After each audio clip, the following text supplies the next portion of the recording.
it going? Live from Singapore. And are you in Liverpool?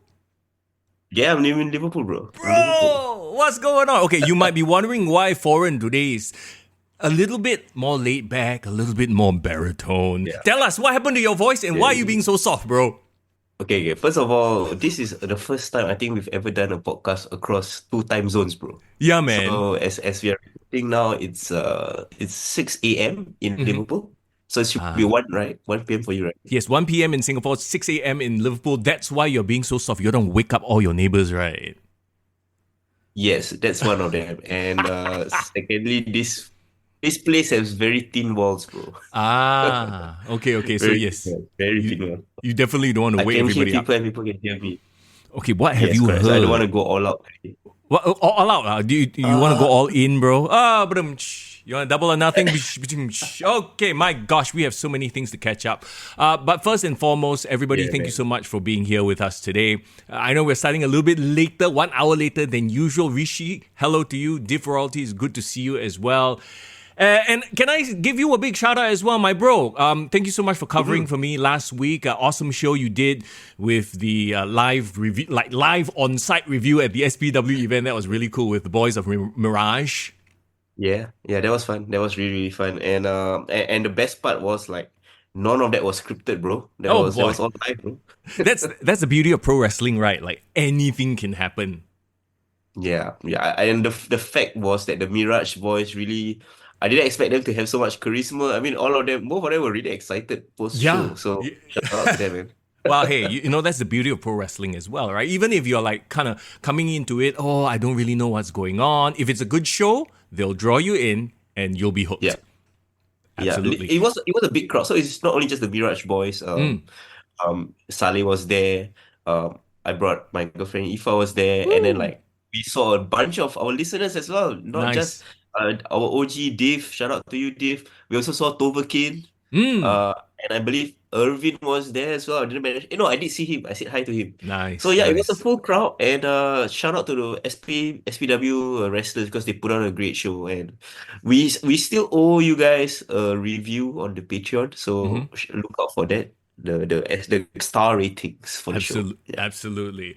In the meantime, of course, today's show, we are going to focus on a whole bunch of stuff. In fact, wow, this past week has been kind of a little bit crazy, if you think about it, right? There was GrappleMAX's event, which once again, I apologize, I was not able to go. I was supposed to go and review this one, Fight Club 4, Sorry No Cure. But thankfully, and that's the beauty of our community as well, right? We can lean on people like Div, who's amazing, and we got her review and her ratings from that event, and we're going to share it with you here on the show in just a little while. We're going to talk about AEW and their shenanigans. Oh, this is going to be a fun one.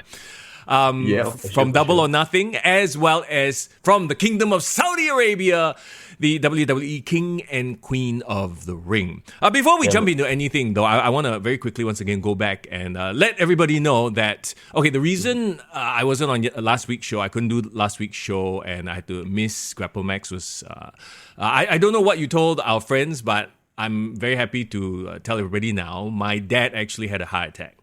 And so going through these past 2 weeks, man, it's been quite a crazy journey, to say the least. I don't think anything in life prepares you for, and I think, like, you know me, like, I'm not an overly religious person or things like that. I'm a free thinker, right?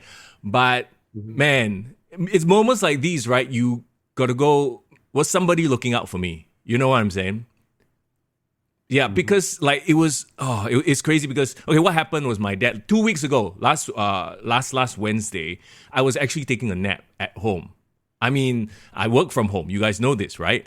And suddenly my helper wakes me up, and my dad was like literally leaning on the back of his chair, like this. Wow. And it was a crazy scene, and it just so happened that my helper had heard him make that sound, and it was just, everything was just the right people were in the right place at the right time. You know what I'm saying? And I ran down. I had to give him CPR, chest compressions. And like I said, like, you know, we've all learned how to do CPR and chest compressions before, right? Yeah, yeah. Shout out to the army for that. Yeah, exactly. On dummies, training, that Yeah, kind of thing. But I don't think anything really prepares you, not just for doing it, but doing it to somebody who's so close to you. You know what I mean? yeah, yeah. It's And the fact that you can recall it on the spot because your mind would have been all over the place, bro. trying to center your right. I want to give a shout out to SCDF. They sort of sort of taught me through it. And then it's like the motions, but in the moment you are so flustered, you're like, what the Yeah. hell am I supposed to do right now? So I dialed 995 and the lovely lady. I wish I knew who they were. It's I don't know if I can call them. It's not like I can call 995. Excuse me, were you the lady from 2 weeks ago? You know, What's your Instagram? yeah, excuse me, can identify, please? But Yeah, yeah, yeah. shout out to our SCDF for doing a fantastic job. They got to my house within like 10 minutes or so. Mm. And yeah, so I like to joke that my second home now is Tan Tock Seng Hospital because he's Wow. still recovering, right? He's 81 years old, so it's going to be a long recovery. I see, I see. Because I know when we were talking, you were talking about he might have to do like major surgery as well. Mm. Is that still on the table, or you guys That recovering as well? that is further down the road. If anything I've learned is you freaking take it day by day. You Yeah. know, like Yeah, take it day by day. it's weird. Like I Yeah. don't know how to even explain it to you, bro. It's like this whole ordeal, this whole situation, and he's the one going through it. So don't Yeah. don't feel bad for me. Feel bad for him, Yeah. right? Like this whole ordeal has kind of changed my perspective on so many things. Like we are so fixated and hung up on, I want to do this, I want to pursue this, I want to get like look out for your own, man. Hug the people you Yeah. love. Like tell them you love them. Like Yeah. damn. And, Uh and like you've been with your dad, just you and your dad for quite a while, right? So it's yeah, like bond is the closest.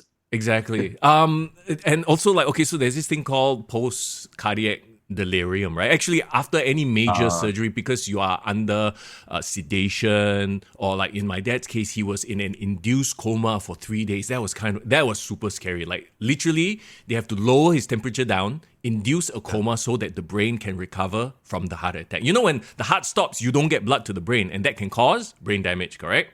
yes, correct, correct. So Yeah. for 3 days, they were like, okay, no, we're gonna like almost like reset the whole computer, like switch it to a very low power mode for 3 days, and that was kind of scary. But when he was coming out of it, what really like I don't even know if I can like get through this right without getting emotional. But like Yeah, man. when the 2 days after he woke up, he started asking me, "Does mom know about this? Where's mom? Why mom never come and visit?" Mm. And that my mom, his wife, passed away 6 years ago. So every Yeah. time he asked that, I'm like, Wow, must be heartbreaking. dude. Thankfully, his mind is much clearer now. He Yeah. knows, like okay, yes, my wife has passed away and stuff like that. So it's been a crazy week, bro. It's been a crazy, and you know what? The beautiful Yeah. thing is, wrestling gave me not just a bit of a distraction, but while in the hospital, I was watching King and Queen of the Ring and Double or Nothing with my dad. Nice, nice. So wait, your dad can now have like a coherent conversation. His clarity of mind is there. Okay, he's 81, so I don't know if coherent conversation is the right phrase. He can get, Okay. older folk, they will repeat the same thing over and over again, but it's a lot. He's like energy wise, he'll talk your ear off. And Okay, that's good. That's really good. you know what I mean? But like I said, like the road ahead is still going to be a long one. There will have to be surgeries and recovery involved, but we take it a day at a time, lah. Yeah, yeah. I mean, I'm happy that things are looking up slightly. And when you gave me the call, I was like, holy shit! Yeah, Like it's because I have family members who've had heart attacks, and my own dad also had bypass surgery, mm, blockage and stuff like that. So that was only like 2 years ago. So the thought of losing my dad, and because my real mom has passed away as well when I was very mm, young, mm. he's like with all the idiosyncrasies and like father Yeah, son issues that people might have and stuff like that. yeah. But you're like, fuck man, you don't want your dad to die, right? Come on. Yeah, Like, of course, of course, exactly. Yeah, Nobody, yeah. here's the thing, nobody ever is perfect. Like you said, we all have our own little hang-ups, own little irritating things. But when something like this, you're like, oh no, like no, man, that's been yeah. there for me forever. So it Yeah, is, but yeah. in a way, like I owe you a favor because Huh? remember that one time my laptop just died and then you had to do the podcast Oh, solo. yeah, yeah, yeah.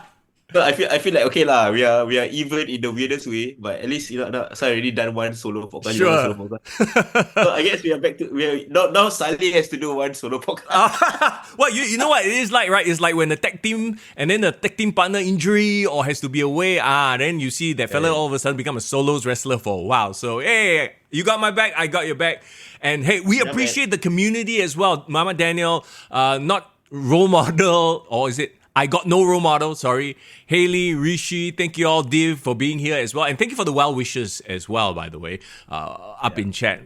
We really, really appreciate that. All the love is definitely well appreciated. And it's great to know that, like there's this really supportive community out there who will absolutely just, rally behind each and every one of us. I love it. Yeah, and the best part about wrestling is like, Yeah. for you, maybe the last couple of weeks was like a good escapism, a good distraction. Mm. For me, right, bro, I just can't get away from wrestling, man. Tell me about. I saw the Instagram stuff. I saw the Discord stuff. Uh-uh. Yes, Yeah, yeah, tell me, yeah, bro. yeah, Okay, yeah. Can you hear me, my brother? it's you know what it is, right? You're in Yeah, yeah. London, As I right? was saying, Tony as I Khan was got saying, connections like in I can't London, get bro. away from. Oh, okay. So Yeah, looks we I can't get away from wrestling because like we brought up the name, and then now he has look. But I have to say the lighting and everything. Wow, your face froze in a very nice spot, lah, bro. Can you hear me? yeah, I can hear you. I can. You know what? Okay. I'm just switching off my phone 4G so that like it doesn't take away from the internet. Maybe it's because of that. Ah. Sorry, so you gotta read out all the comments from the viewers, okay? So because I can't see it. But No anyway, worries, I no. was saying that like I can't get away from wrestling because here I was at Liverpool, I'm at Anfield Stadium, getting ready to go for the tour. Yep. I'm at the superstore and I'm at the cafe. And I'm just minding my own business, looking at the merch and eating. When I look up on the TV, what do I see? UK TNT Sports showing WWE SmackDown. Randy Nice. Orton fighting Tama Tonga. Then I'm like, wow, even if I want to get away from wrestling, I will never be able to get away from No, wrestling. no. Which is a good thing. Wrestling is in a really good spot. Well, certain companies are. Anyway, so it is great to be back. It's great to be talking about wrestling. So let's jump into it. But before we do anything, two things we need to do. First of all, tell the people you love around you that you love them and take care of them. And take care of your health. My God, that's the other important thing. Sorry, three important things. Sure. Take care of your health, you guys. Yeah. But the other thing we want to talk about, give a shout out to our sponsors of the Yeah. podcast, Mirage Advisory, the best there is, the best there was, the best there ever will be. Hey, do us a favor, you guys. Some of you might have met them at the SPW event. You know how much of wrestling fans that they are, right? So that's why Yeah. they are supporting the podcast. So in turn, guys, do us a favor. Go and support them lah.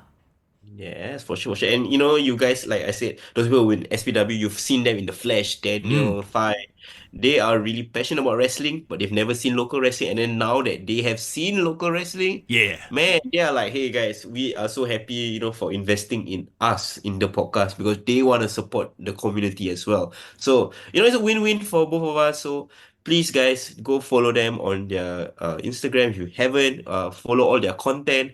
And, maybe down the road, we might do another episode with them because I heard some good reviews. Like some of the listeners were saying like, hey, they really enjoyed them talking Heck about yeah. wrestling. And they were a bit dear in the headlines because every time we were talking, there was like wrestlers interrupting. Yeah. There was one time wrestler throw stuff at us. Aiyo. I mean, I think they got to experience the full SPW experience with us. Absolutely. So there you go. Mirage Advisory. If you're listening to this on Spotify, it's MIRAJ Advisory. Go to their Instagram page, drop them a follow. We say thank you. All right. Let's talk about the business. Shall we go chronologically? Because I'm trying to put it all together in my head. First up was GrappleMAX Fight Club, for Correct. Sorry No Cure. The one I was supposed to be yeah. at. Yeah, shout out as well to Aussie. We were there last week, as in I was there last week to Um, interview them, and I finally got to catch up with like Najwan, Greg, yes. D, and like they showed me a couple of exclusives. So like for Oh. example, you saw the GrappleMAX Tag Team Championship belts that were unveiled. Mm-hmm. I got a peek at it before they put it out on social media. It was beautiful, Yeah. and then another thing that we talk about also was like they didn't realize that their show was going to happen right before Fight Club. Mm. Uh, before King and Queen of the Ring. So like they were like, as they were planning it, they were like, oh my God. I think they only realized it after they Yeah. already committed to the show. So Correct. they were a bit worried about that. And then the second thing they completely didn't realize, Greg was like, wait, the FA Cup final the same weekend. It was a busy Bro, weekend around for some this, people. yeah, around the same time. So if you were there, those people that were there at Fight Club, Mm. the first match, I think SPD and SPD Kelvin. and Calvin, right? Kelvin, Both yeah. of them actually spotted Manchester United and Manchester City jerseys. Ah. So called to reflect who the baby face and the heel was. Mm. But this idea literally came to them when they were sitting down and having coffee with me. And Right. were like, hey, pick up this weekend. I think we need to do something about it. Nice. So Nice. that was how fun that came together. Yeah. That's the beauty of wrestling, right? You can play into real life happening events anytime on the fly. Yeah. For But the Maka, it's good to see you, man. very Yeah. lucky that the baby face was Manchester lah, because Manchester won. If Wait, Manchester had lost, then paiseh lah. which one? City or No, Manchester United was United? won the FA Cup, even though like everyone and their mother thought they're gonna lose. So Ah, okay. Since underdog. when has Manchester United been a face? I mean, anyway. Um,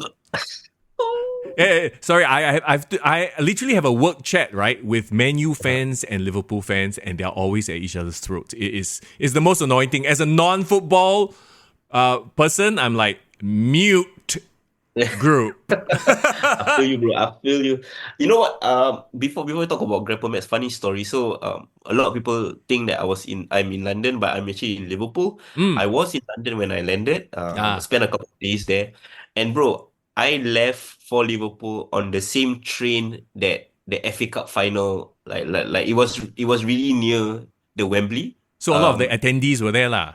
Correct. So like as I was boarding my plane, a lot of the Manchester and Man United fans were disembarking. Mm. Bro, they were so loud and so obnoxious. Man. I'm assuming Oh, all football fans are like that when they're going to the final. yeah, yeah. But there was like a bunch of like Manchester City fans, and like there was only like four of them, like because they got no fans lah. But four of Mm. them, they were so loud. They were like shouting across King's Cross, and I Oh, was like, bro, like this is not even your city, man. This is like London. This is like Arsenal and Chelsea fans. right, So right. Oh, yeah. well, I mean, hey, they're very passionate about their football. Sometimes they don't realize that they can come across obnoxious. I know some people in certain group chats, toxic fans. Anyway, I know who you're talking about. I know who you're talking about. right. Well, Yeah, yeah, yeah. I don't know how someone can be that toxic. But then again, I look at wrestling message boards, so I actually do understand how people can be that toxic. But it It's is what it all is. the same. It's all It the is. same. It is. Let's talk about GrappleMAX Fight Club 4. You alluded to the very first match, the opening match. SPD versus Kelvin. Wow, 4 stars for both. Ooh, that Yeah, is yeah, yeah. quite the Wait, you're rating. revealing stars for people. No. I just give you a tease. I just give you the first one. The rest you'll have to check out our Patreon. Yeah, yeah. We can say who did well, but we Best, will not yes. reveal the stars. Yeah, Mr. Yan. Absolutely. Div said, what a satisfying start to the event. I'm sure SPD's, the big betrayal of Showtime Inc. The on SPD. Showtime Inc., yes. This is him getting a monicum of revenge, right?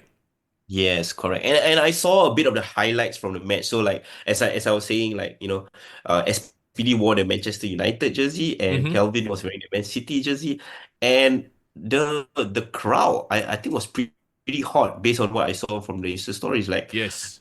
everyone and their mother again wanted to see Kelvin get beaten up.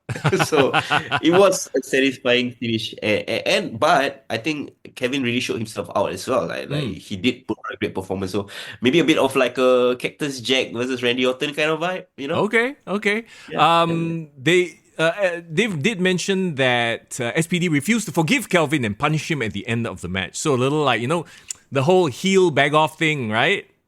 Yeah. I saw the multiple Stone Cold Stunners that he received, and I think that popped the crowd. Hmm. Yeah. Both, yeah. Sorry? Apparently, both of them had some main event involvement as well, but it was them taking the fight backstage. I see. Hmm. Okay, I mean, we'll definitely have to read it when we're talking about it. But what about that venue, bro? Like seeing the projector laid out like that. How do Yep. you feel about that? It's cool. Like, I mean, it's a different layout than usual, but I genuinely really enjoy their match shows. I love that they revisit the mat format, the non-ring format, once in a while. It makes them have to be creative as well about what they can and cannot do. Yeah, and I love it because I think we saw like a chair at the corner to Yeah. do high flying moves. I think they one time they brought in a ladder.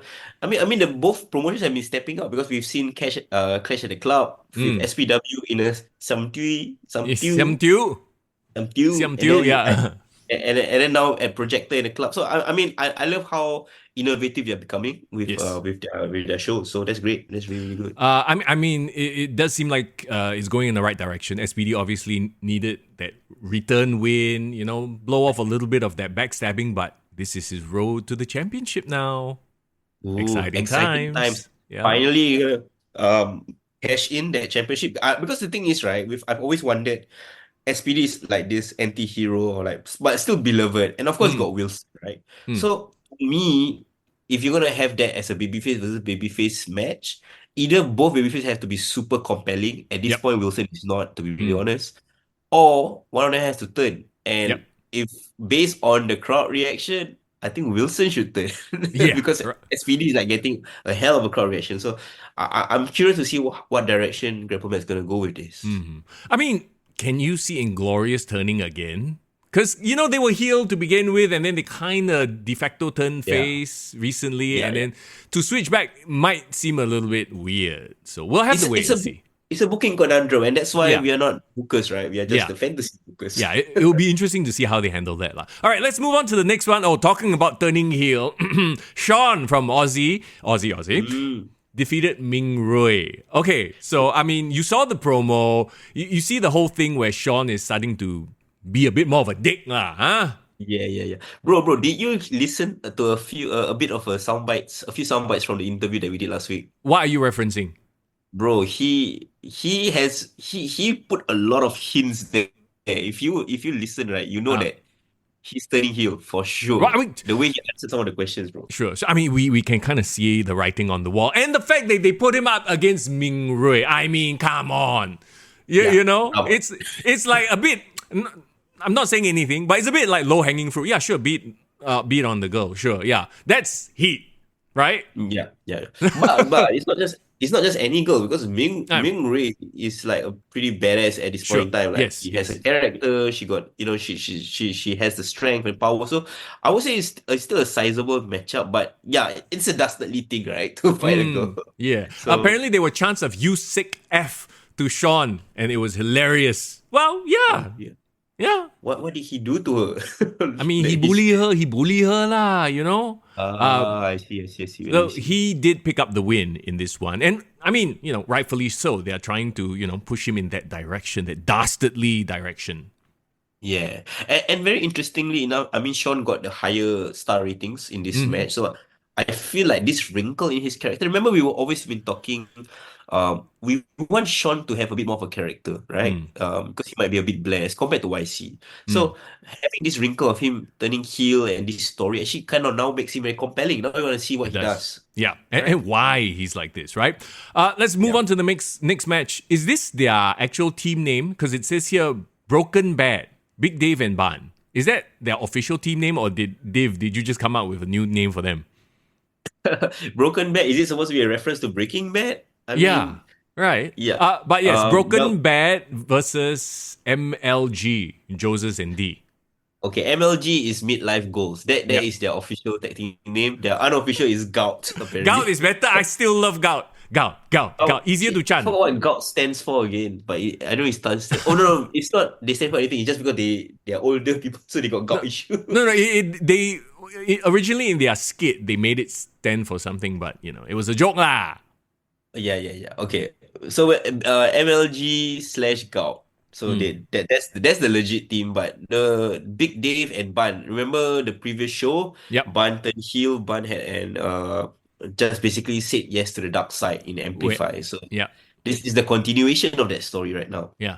Interestingly enough, WWE is playing off a similar angle with the Alpha Academy, if you realize, with Chad Gable trying to get Otis to do bad things. So Yeah, correct. that, you actually, hey, GrappleMAX did it first in this era, huh?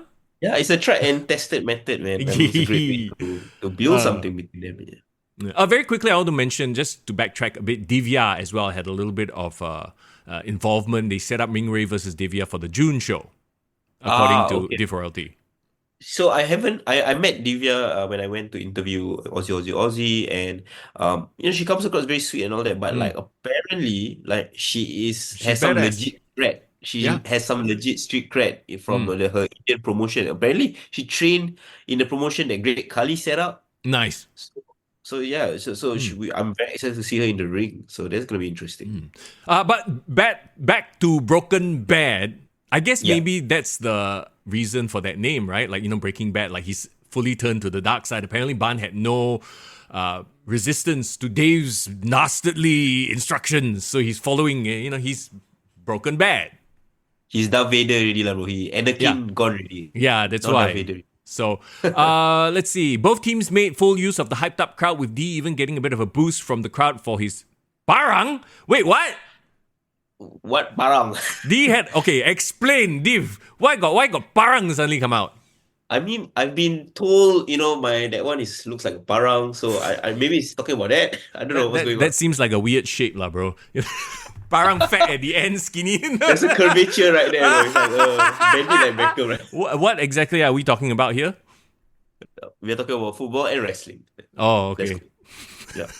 I don't know why I suddenly pictured Matt Hardy's legs. Because Matt Hardy is a little bit bow-legged. Do Oh you yeah, know? I did. Yeah, I do realize it. Right?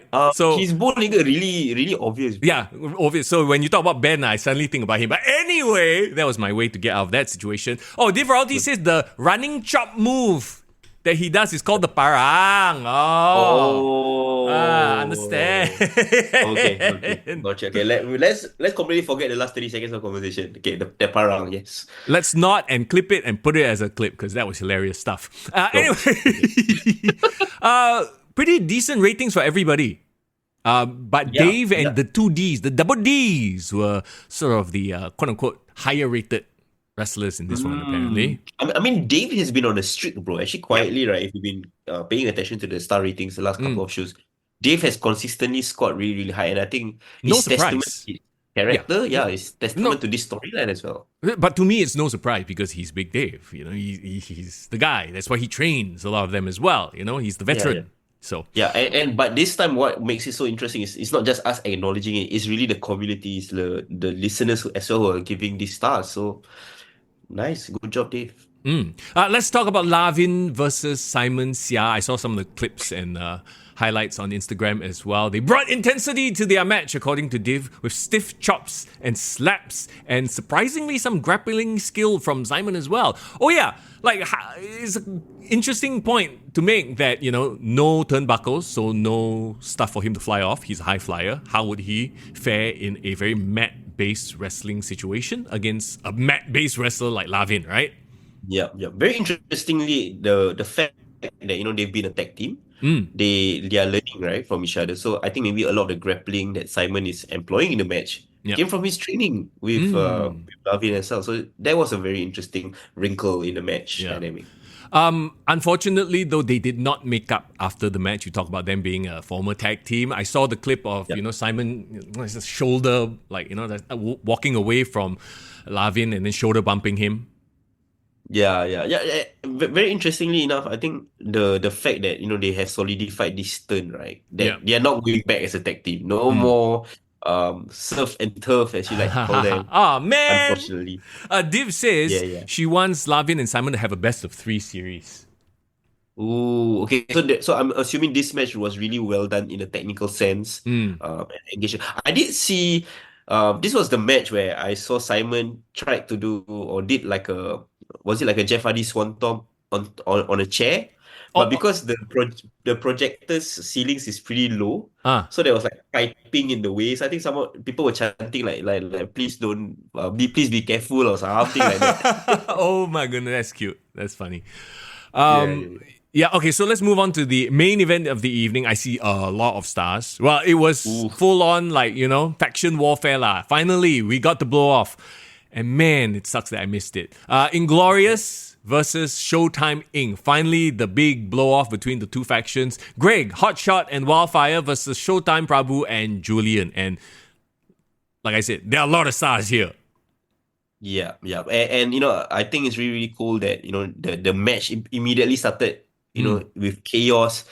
Can I say, is it safe to say that it's like anarchy in the arena but I for will. GrappleMAX? I was about to bring this up, the fact that, you had like a Yeah, faction war, and then I was like, wait a minute, isn't Anarchy in the arena also kind of like similar? Wow, that one was a completely different thing. We'll get to that in just a bit. Oh my God.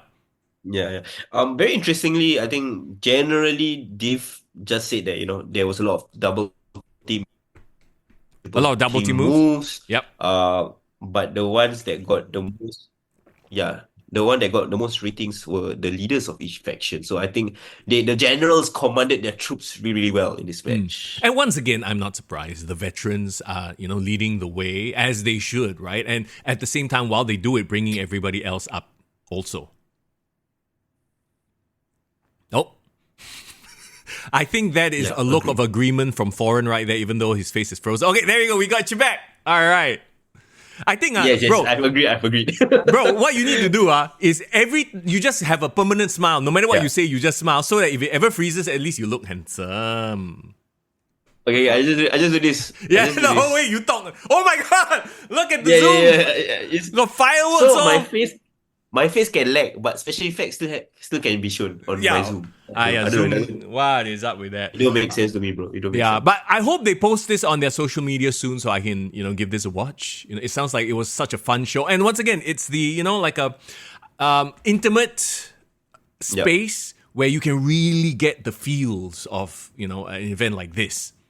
Yeah, and like jumping off from the fallout from this show, right? Like, Inglorious got the win. So eventually, am I right to say Inglorious got the Eh? win, right? No, no, no. Yeah, yes, correct, yes. Yes, Inglorious got the win. So does this mean Showtime Inc. is being vanquished?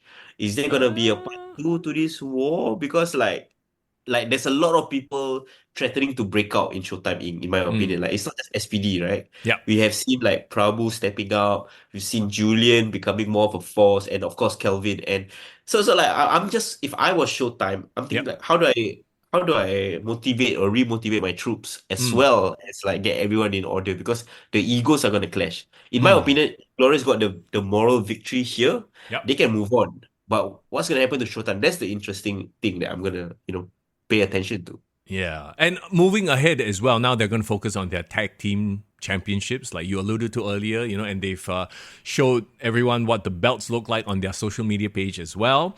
Dual Destinies is the event, and it's on 2 nights.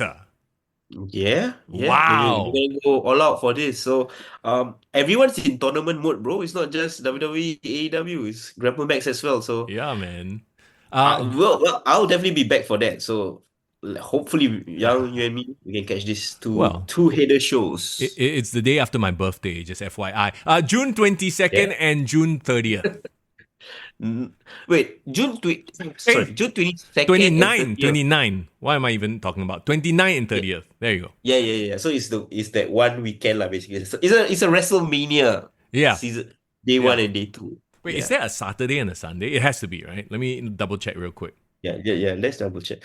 So Yeah. you hear what Yang say is his birthday lah that weekend. So Yes, anyone it's. want to catch a spear for him or Oh my something? God. It's Saturday and Sunday, 29th and 30th of June. There you go. Oh, my birthday is on a Friday. I didn't even realize it. But there you go. That's what's Nice. happening. The tag team tournament is going to be a lot of fun. All right. I mean, can't wait for it, and I'm sure there's a lot of local wrestling to look forward to once we're back. Oh. I've heard. Sorry. Causeway Jam is this weekend in KL, by the way. Oh yes, all the best to all our GrappleMAX wrestlers that's going up to my PW for that show. Yep. That should be interesting. I don't know whether there's any of our patrons going up. Is Div still going up? If I'm not I wrong. think she did mention that she was, but we will we will chat with her about it, and maybe she can give us another lowdown of what went down at MyPW. But in the meantime, though, okay, let's shift gears right now and then head to the kingdom of Saudi Arabia. Yet another Saudi show. They are doing Crown Jewel in November, if I'm not mistaken. They did announce it. Yes, correct. Yeah. Correct. So that is another what do you call it? Another big show that's coming back. But it's not in the same city, bro. Oh, I thought it was in Riyadh. No, so this show was Ah, in Jeddah, correct. but the Crown Jewel is in Riyadh, yeah. Yeah. It's in a different city, but they've been to Riyadh before, lah. It's just a whole come visit all of Saudi situation. Okay, before we jump in, Yeah, I correct. in case I forget, right? The funniest thing happened during King and Queen of the Ring. Talking about announcements, did you? So okay, Yeah. there was that moment where Triple H appears on screen and he tells everybody about Drew McIntyre has been cleared, and then the crowd cheers, and then he can now fight Damian Priest for the World Heavyweight Championship. And then the crowd cheered. And then he said, in Scotland, at Clash at the Castle. And then the crowd like, oh. Yeah. The Crown Jewel. I'm I like, mean, what were they expecting? Can't be they do the match now, what? well, maybe that's what they thought. So I Yeah. actually thought like, hey, Triple H, phrase Please your go words, home. temper expectations a bit lah. Don't give them false hope like Drew McIntyre is going to show up there suddenly, Yeah. Blue ball. I mean, Drew is getting more popular, so like, I'm not Yeah. surprised the Saudi fans wanted to see him. Nah, I thought that was hilarious when it happened. Okay, let's jump Yeah. to King and Queen of the Ring, live from Jeddah, Saudi Arabia, happening right after GrappleMAX as well. I'm sure a lot of the wrestling fans had to rush home to go and watch, load up the Yeah. WWE network. Yeah, I know Div was one of them. Div was Yeah. texting about that. And very interestingly enough, right, like there was a lot of things happening, right? There was the FA Cup final, there was GrappleMAX, and then there was King of the AEW. Ring. But I felt like this show overall, like there was a bit of anticipation. There's a bit of like a reset in the way that it's being like booked, because a lot of the people coming out of this show felt like, oh, okay, now there's a direction for what's going to happen in the summer, Yeah, right? yeah. Yeah. So yeah, it definitely felt like a quote unquote a transitional, a setup show more than a resolution show in that sense, if that's where you're going at, Yeah. or what you're going at. yeah. So okay, did you manage to catch it live?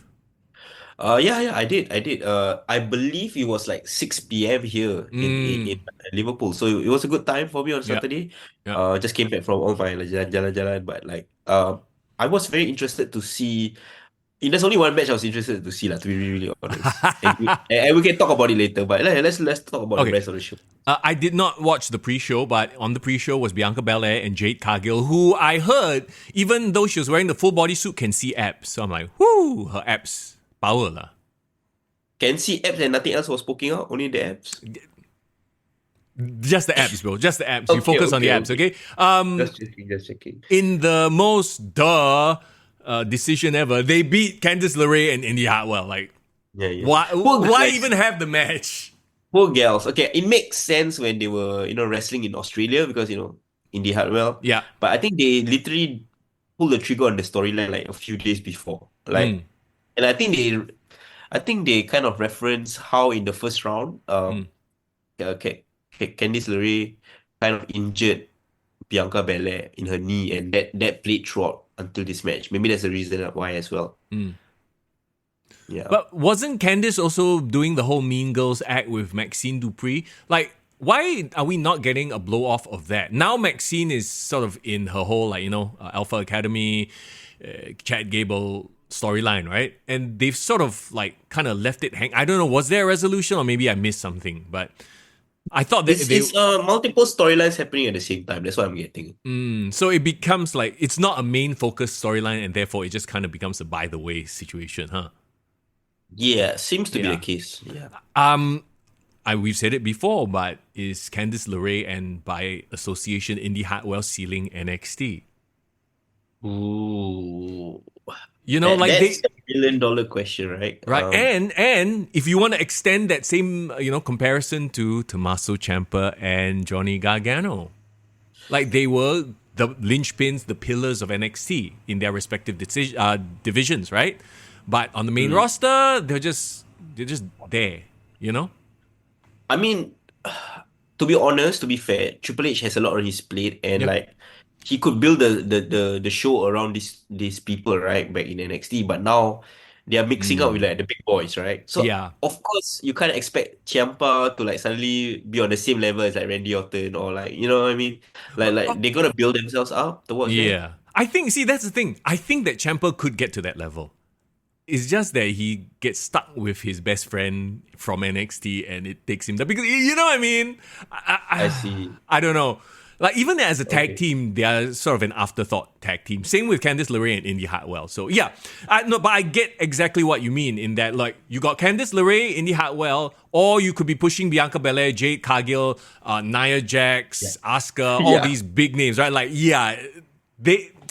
I think maybe it's a case of they need to beat their time a bit. Yeah. I know Candice LeRae is been doing better work as a heel. Yep. But of course this feels like a mid card, storyline at best, right? Yeah. And I know we didn't watch the match, but I saw highlights of it, right? Bro, Bianca and Jade are really wrestling like a tag team. Do you see their finish? Their No. finisher to this match was amazing, bro. What was it? I think it was like someone did like a gut wrench, like a suplex, like a German suplex, Mm. and then like Jade caught her and like did like a neck breaker or something, Oh. some crazy shit where they show off their power lah. Yeah. I can't remember for sure, but basically they are really wrestling and doing tag team sequences and moves, so they're taking this team seriously. So shout out to them. Which is what they should do, because I don't want it to be a case of, oh, let's just turn one of them. Because the turn is coming in inevitably, right?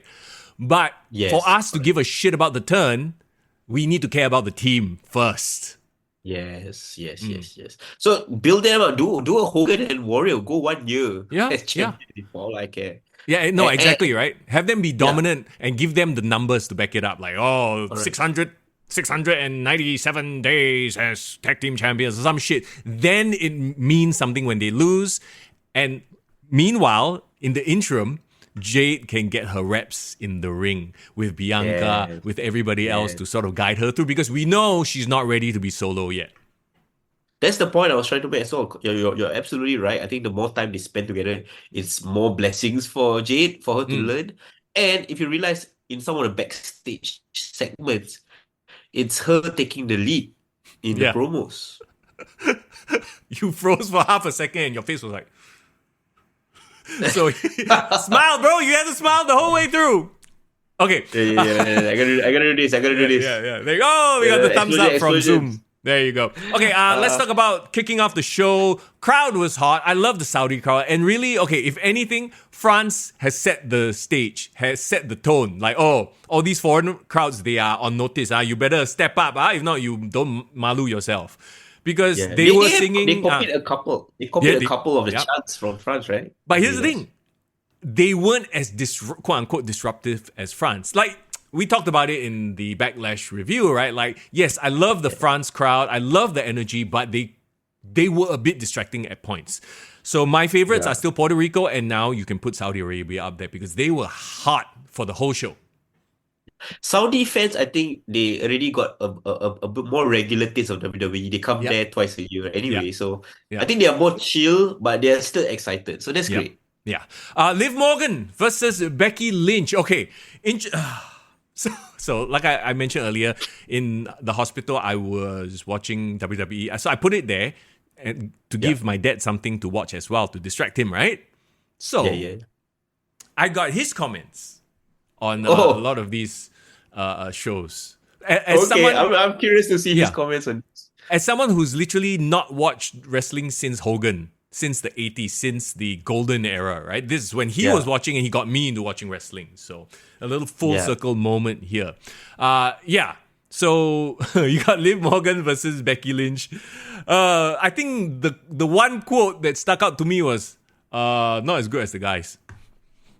Ooh. But, I mean, here's that's an honest, right? Yeah, no, Honesty, that's right? a very honest reaction. And here's the thing: as I was watching it, I was like, he's not wrong in that this is not the level of Rhea versus Charlotte. And there's the saying like, oh, Rhea and Charlotte wrestle like guys. It's actually, that's supposed to be meant as a compliment. It means that they wrestle like two strong individuals punching and wrestling and grappling the shit out of each other. When he said that, and I couldn't get that out of my head when I was watching Liv Morgan and Becky, because Liv, I've said this before, I'll say it again, right, is not convincing when she wrestles. It just is what it is.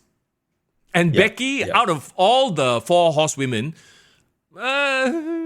she's more character than she is technical.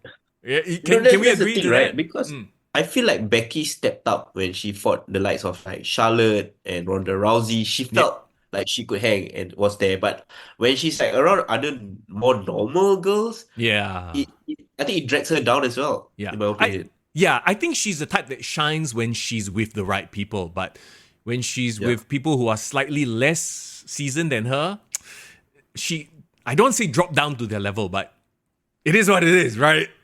Yeah, it literally is that because I heard her like shouting like instructions and like you could tell she was mouthing like she was calling the match, right? Funny thing about Liv is like when you talk about how Becky's all character, I think Liv, what is powering her through this current storyline is her character and the whole Liv revenge tour. That's the thing that's making her interesting and compelling. Nothing about her in-ring work. No, but I will even disagree with you on that. I don't even think it's her Liv revenge tour that is powering her. It's the Dom and Mami connection that's powering her. Yeah. Like, I feel like, without that, she would just be, Liv Morgan revenge tour. Oh, like, I don't know. She's pretty.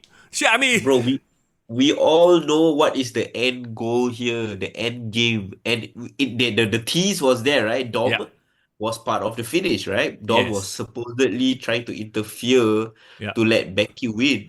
But then ended up, backfiring and causing Liv to win. And we all know Liv wants to take everything from Rhea, and that includes her man. Yeah. And we all know that when Rhea does come back, she's going to be a mega face. There's no way she's going to be a heel. So it makes perfect sense for Dom to backstab Rhea and start this Rhea versus Liv feud, with Rhea being the mega baby face. Can you imagine Rhea versus Liv Morgan at like a Survivor Series or SummerSlam, Bro, you know what I want for SummerSlam, right? What do you want?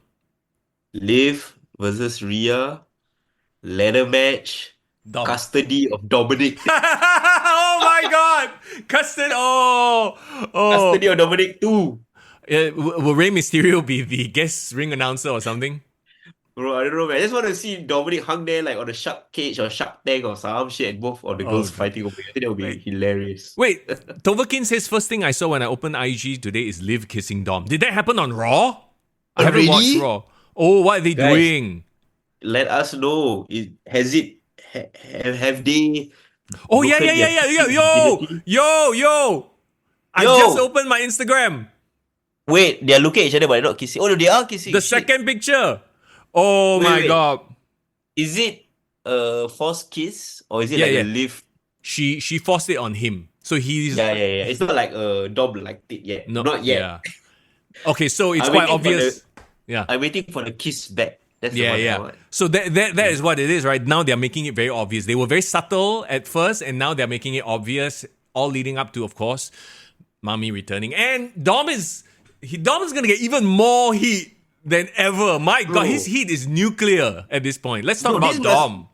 Bro, this is the storyline of the summer already, bro. I'm going to be... Did you talking about like soap opera, right? Yeah. You're talking about telenovela. This is the telenovela that you've wanted all along, yeah? Yes, finally. Fine. No more Aaliyah Mysterio. She was a terrible actress anyway. But okay. Live better. Yeah, live better. But yeah, to the point we were talking about, Liv, honestly, is just all storyline. I wouldn't even say character work. She's all storyline. She's only popular and relevant because the storyline around her is juicy and salacious, and it involves people who genuinely have heat. If so, you're saying if it was any other wrestler in this spot, they would probably have gotten the same reaction. Yeah. It just is that Liv is there because, once again, I don't think her promos Her promos haven't won me over, and her in-ring work definitely hasn't won me over. Especially not in this match. Becky tried her best. It was like, like I said, Okay, I know a lot of people forgot, but Liv was a women's champion like 2 years back. I think. Remember when she was Yep, fighting Ronda, yep, and then she was like all of a sudden like the queen of extreme. Suddenly yeah. she's hardcore. Remember Didn't that she? whole. She cashed in on Ronda, right? That's how she won. Yes, correct. So why I brought up that was because like during that period, right, I felt no chance in hell was she a legitimate champion. Yep. Like she just lucky got a women's money in the bank, blah blah blah, Mm. right? But you gotta admit, this time round, right, like at least it feels deserved that she's a champion. Like it makes sense. There's a story to it. Yes, Yep. her in-ring work might not be the best, but I feel like I think she has taken advantage of this opportunity, this Mm. storyline given to her, and she's ran with it. So Yep. I'm actually intrigued to see her as champion, which I I would have never had said 2 years ago, right? Yeah, I think she's one of those cases where her passion and her hard work is being rewarded at this point. Yeah, I yeah, yeah, hope that she becomes like a Trish Stratus because we all remember Trish Stratus when she first yeah. started. She was not a wrestler, right? She literally trained on screen and at the height that she was at versus Lita, they were like iconic women's wrestling matches. So in this vein, I hope that she goes that route. But the problem is now it's 2024. There are a lot more alternatives and better women wrestlers than Liv. So it's going to be a much Yeah. harder and very different road.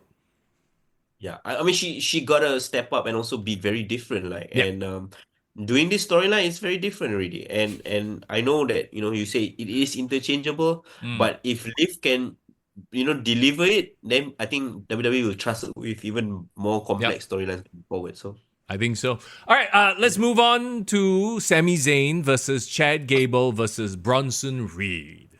yeah, yeah. This was all storyline as well. Yeah. A lot of it was storyline. It was the whole, Chad and Sammy. I enjoyed watching Chad and Sammy. I don't know if this should have been a triple threat. Like Bronson. That's I feel bad for Bronson Reed as well. Like he a lot of times feels like he look at him. He's a Yeah, big guy that's very athletic, but somehow he's always like the third wheel in these stories. He's the afterthought. Oh, by the way, there's a threat here. Oh, okay, it's Bronson. He's over there. And then even the finish didn't really involve him. Like he was just there to take the helluva kick and then go down, take the pin 1, 2, 3. it was really more of the Alpha Academy Otis. Like, Yeah. okay, one good thing from everything that went down was that okay, now Sammy and Chad can kind of move on from each Mm, other. mm, Sammy can focus on becoming IC champion, defending against whoever it is, maybe Bronson Reed or blah blah blah. And clearly, it's setting up Alpha Academy, Otis and Chad Gable. That's gonna be like their storyline of the summer for them. But hey, I think it's really compelling because yeah. one of the things that Chad has always said that he considers Otis like his best friend in the business. They grew up and they trained together. And Mm, Otis with the right opponent can do banger matches as well. yeah. I, I So I very yeah. clearly see where this is going. In that you got Perk Gable now. Bro, they even have the use up chance on Yeah, him. he used that chance. I love it. Saudi was there for it, but at some point, Chad's going to beat Sammy for the IC title, and Chad needs that quote unquote reign of terror. And the person who's going to dethrone him, Otis, right? Fine. Like, do you not see the outline here of where this is going? Like, Chad will take it Do off you Sammy. Sammy doesn't need to win it back. Sammy's Sammy already. He's established already, right? Then, Okay. finally, Otis has had enough of Chad Gable's bullying and whatnot, and there's a feud. And then that's how Chad makes Otis. Bro, do you feel like in this scenario, Sammy should just be a transitional champion? Yeah, I do. I really do. That's why I was actually surprised that he retained here. I actually wanted him to lose here. Nothing against Sammy, but I think they realized maybe he shouldn't lose in Saudi, lah. Bro, you know what this means, right? Yeah. Okay, I think this makes a lot of sense. If you let Sammy drop the title and let Chad cook with it, right, and have that storyline of Otis, Sammy can be elevated to the world title contendership. Sure. And Yeah. next thing you know, Raw is gonna be super packed with lots of main eventers right Yeah. there. So Exactly. that's gonna be interesting. Very Yeah. interesting that you I wouldn't be surprised, lah. Let's just put it that way. If he drops he's not going to be like 666 days. No, he's going to drop the title soon enough. And I hope like seeing the trajectory right now, Chad is getting a lot of heat. He should be the Intercontinental Champion for a while. Like a heel Intercontinental Champion just seems right. For whatever reason, the best IC champs were always heels, if you think about it. But then my question to you then would be like, does it devalue Gunther's 666 title reign? No, it's fine. It just makes Gunther and it justifies Gunther ascending to king and ascending to the World Heavyweight Championship reign. Like this, like what he did cannot be touched, you know? Yeah. So it's fine. Yeah, no, I think if anything, if Sammy go and hold it for 700 days, then it devalues Gunther, you know? To make it special, like it shouldn't be as long. Yeah. No, it's like nobody can hold the title as long as I did. You only hold 100 days. I hold 666, you know? And it's damn funny, the number is such a memorable number, 666. Bro, I'm like... It's satanic, bro. Yeah, I know, right? And it's actually quite crazy if you just sidetrack, look back at WrestleMania, some of the title reigns, right? Like Roman Reigns' title was 1-3-16. Like, how come like so easy to remember? 1-3-16, Austin 3-16. Yeah. And it's all serendipity, right? Like Seth. Who can guess that 666 would have ended on a pay-per-view? No, right? and I think Seth Rollins was 3-16 as well. So I'm like, did they plan this or is this a really lucky numbering? Bro, at WrestleMania of all days, WrestleMania 666, right? Yeah, it's kind of crazy to me. Yeah. It's really cool, really cool. Yeah. So anyway, it was a fun match, you know? But once again, like you said, like it's a lot of story, which is good, right? Yeah. It was an easy watch. I think the first hour of the show was like, okay, I was getting myself warm up, but yeah, it was fine. Bro, I love that you brought that up because I had the exact same thought. Watching King and Queen of the Ring versus watching AEW Double or Nothing. Guess which one was a slog? Even though, even though I will say I enjoyed the matches more on AEW. This might be a shocker to you, bro. But I enjoyed the matches, some of the matches, not all, obviously. But too much of a good thing, I guess. I don't know. Like, it's kind of crazy to say. Bro, you're absolutely right. It's a pacing thing, right? Like, you play GM mode, right? WWE. You know the freaking flow, the draft. Yeah. You gotta give them a great opener, you know, control a bit, the middle, and then end up with a great main event. Not everything, blah, blah, blah, blah, blah. You're gonna just kill yourself. Okay, anyway, we'll get to that in just a bit. Let's move on to the next match. Queen of the Ring Tournament Finals. By the way, they did mention that the winner, finally they gave stakes to the King and Queen of the Ring, right? They will get a championship shot at SummerSlam. Yeah. This hasn't been done since Brock Lesnar in 2002. Do you remember? Yes, Brock versus Rock, right? At SummerSlam, this is the passing of the torch. Yeah. So Brock actually won the King of the Ring that year. I think he beat RVD, the last man. And that was when King of the Ring was in July. So like it makes sense for it to be in SummerSlam. So I'm actually very curious to see how they're gonna carry the momentum from this month past Clash at the Castle, Money in the Bank, and then SummerSlam. Yeah. So I was not surprised that this was the final decision because I don't think Lyra is there yet. They needed to get her to the finals to highlight her, right? Like to give her shock wins over people like Io Sky and I can't remember who else she beat. But you know, just to like say, oh, this is our new signing. Wow, she's very good. But Nia Jax, love her or hate her, no matter what you think about her ring work, right? She is an irresistible force. She is visually like, whoa, you know, she can kick some ass, right? And the finish, oh my God. Yeah, man. Bro, I do not know whether Edison is on the chat, but I know Edison is famous in our Discord for being a Nia Jax hater. I remember he said, I'm going to shut down the TV when she came out in Royal Rumble, right? Look, to be fair, I didn't pay attention to this match. This match to me was not interesting. I just wanted to know the finish. That's all.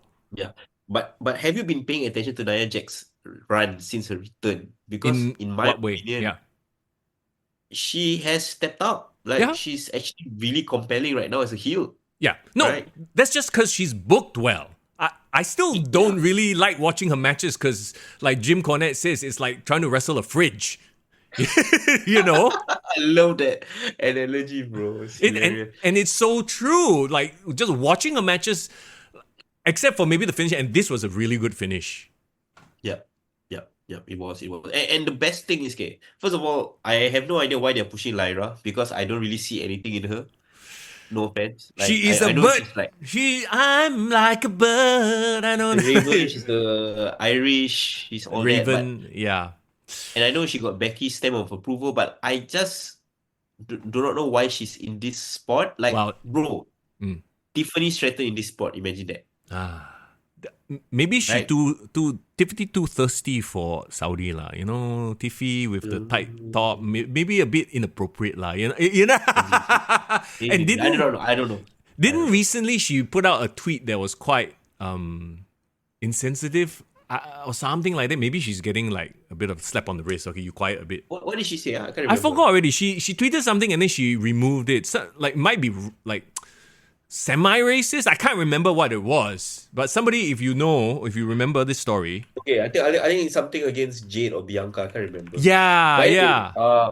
but the point is like I just don't know why Lyra was in this spot. Mm, Maybe I never paid attention to her work in NXT or NXT UK, so maybe I'm not aware.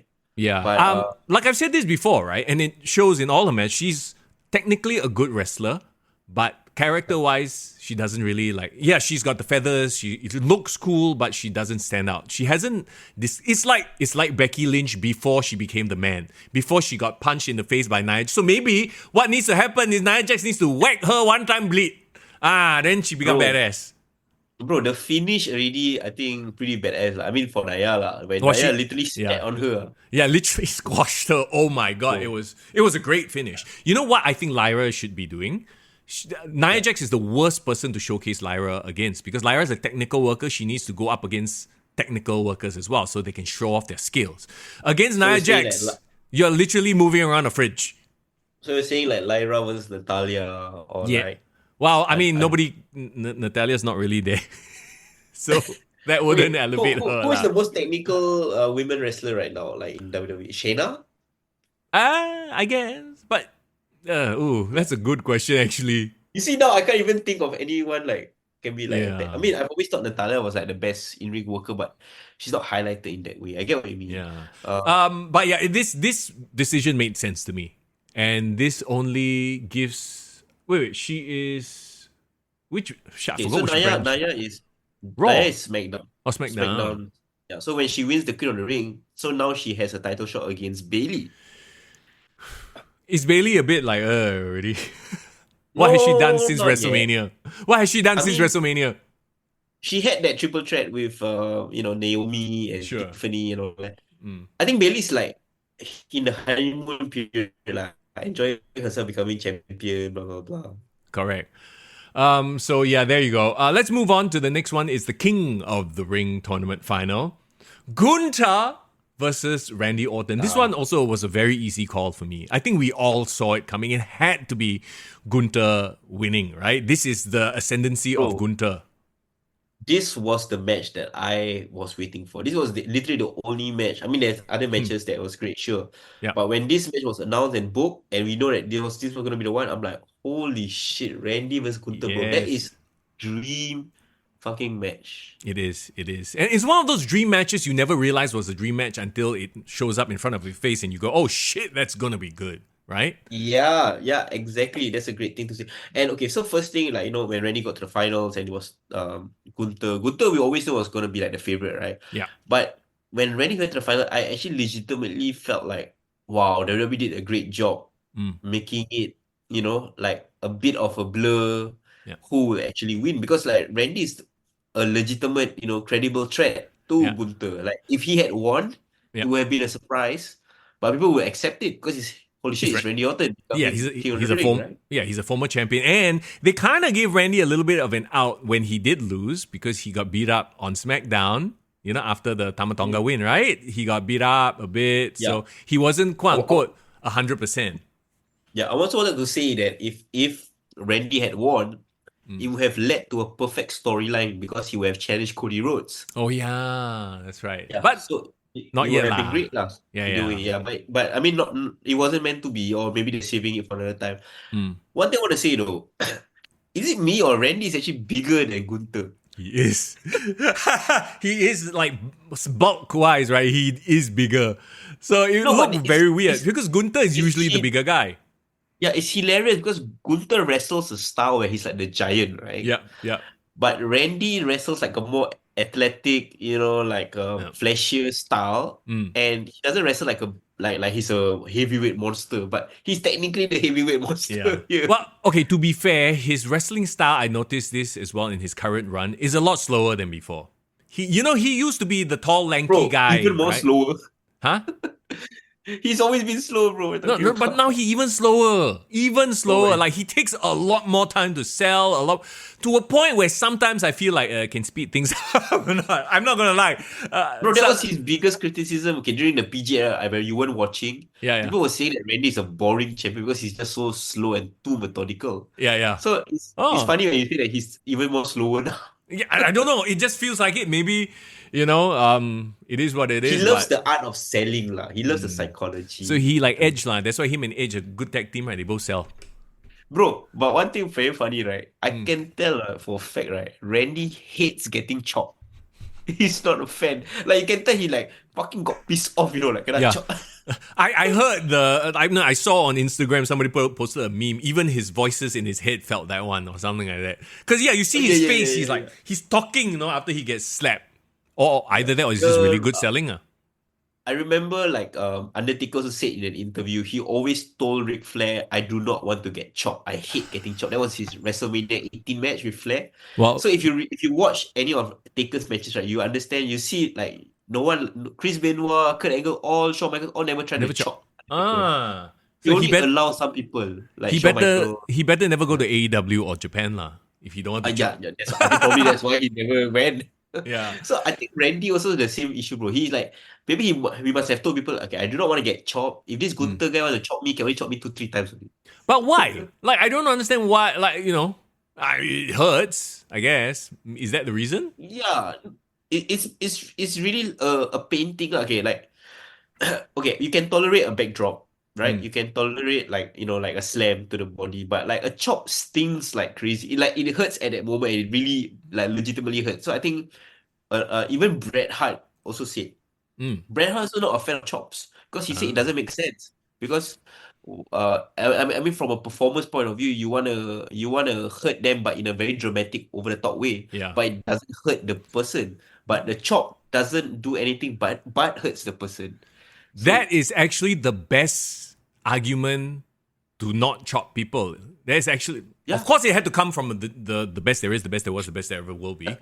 Of course, yeah, yes, so makes he's a lot of absolutely sense, right. right? It's a performative move that actually hurts the person, and technically in the theater of it doesn't actually knock anybody out. You're not going to knock somebody out with a chop to the chest.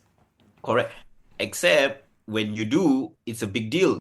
So if you Mm. watch this match, you see Yeah, how Randy stole the chop. yeah, yeah, yeah, He only took the chop 1-2 times, and then the second time he blocked it with his hand, like he yeah, showed anger. yeah, And then the one time that he really took it full on, he took a back bump yeah. He took it to like sell he it. just died from the chop, like he kinda shot out of a cannon.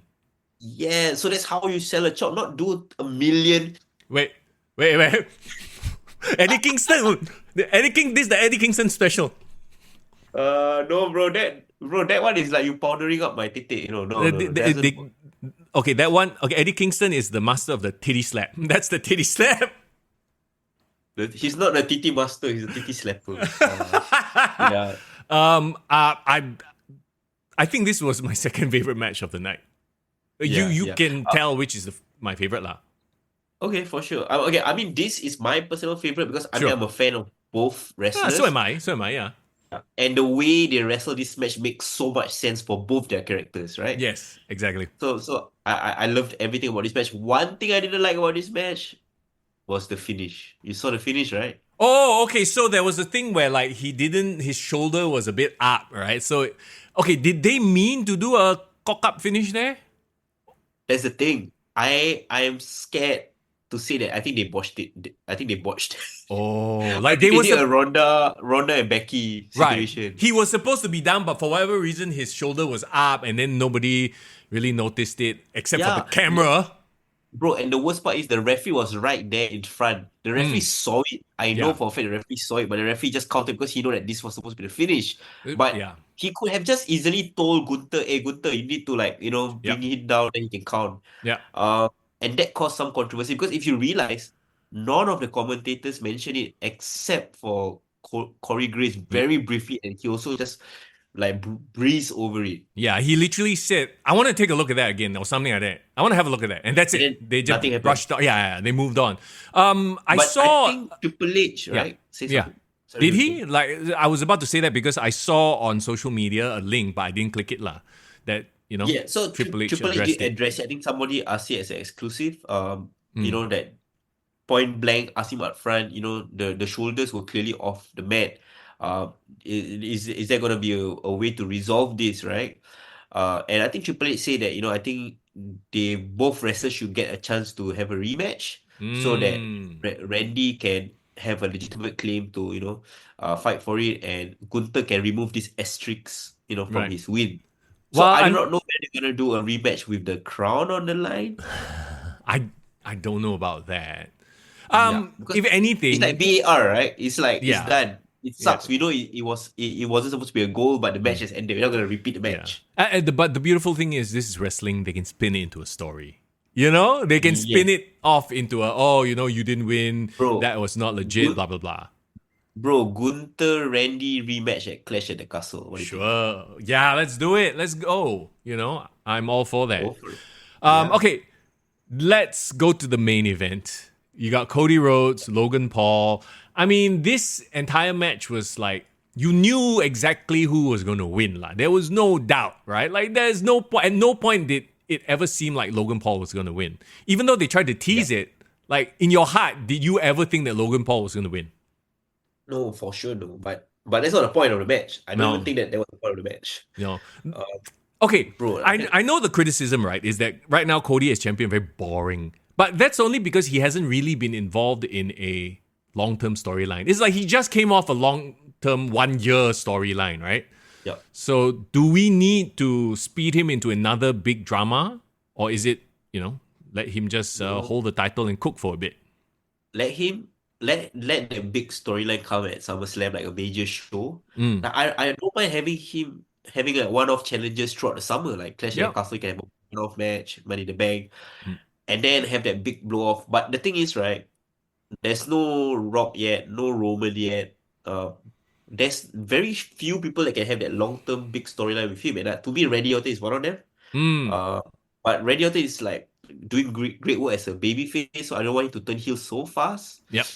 Uh, so I do not know who's gonna be that guy, but I think as of now, it makes sense for him to pad out his reign, have Yep. multiple victories first before he goes into that big storyline. Talk about how when they initially had the promo, remember it was a bit of a confusing promo. Is it title for title? And then Yeah, they finally quote unquote clarified it on social media. But then the very next week on SmackDown, Logan's like, no, this is not the contract I want. Their contract say no, this is only for the world heavyweight champion, the undisputed heavyweight championship. yeah. So was that them trying to get themselves out of a poorly executed promo? I don't know about whether it was intended to Mm. do so, but I know what Logan did Yep. was classic 80s heel wrestling 101. Like Yep. JJ Dillon, Yeah. Tully Blanchard would have done that, right? Yep. Like, Yeah. It's like I never not. agreed to Yeah. it. I have my own lawyers. Yeah, yeah. No, Logan. Like, I know a lot of people hate Logan Paul because of his YouTube stuff, but as a Yeah. wrestling performer, is he not just the absolute most natural person? Yeah, In bro, did WWE stumble into this? He literally stumbled yeah. into a star. Yeah, exactly. And he is like the perfect person as a WWE superstar. He is, whether you like him or hate him, and a lot of people hate him, so he's a perfect heel. He has the acting and he knows how to, like, there are people in the company that have worked there for years and years that don't have the charisma, the promo skill, the athleticism that he has. That kind of blows my mind. Ricochet. Why are you so bad? Single out Ricochets, yeah. No, because when you said like, okay, athleticism, he has, like Logan Paul. But everything that you just said, know how to do it, the camera knows how to do promo, it's literally him, what? Yeah, yeah. No, and not just that, but he knows how to do things for social media in the social media age.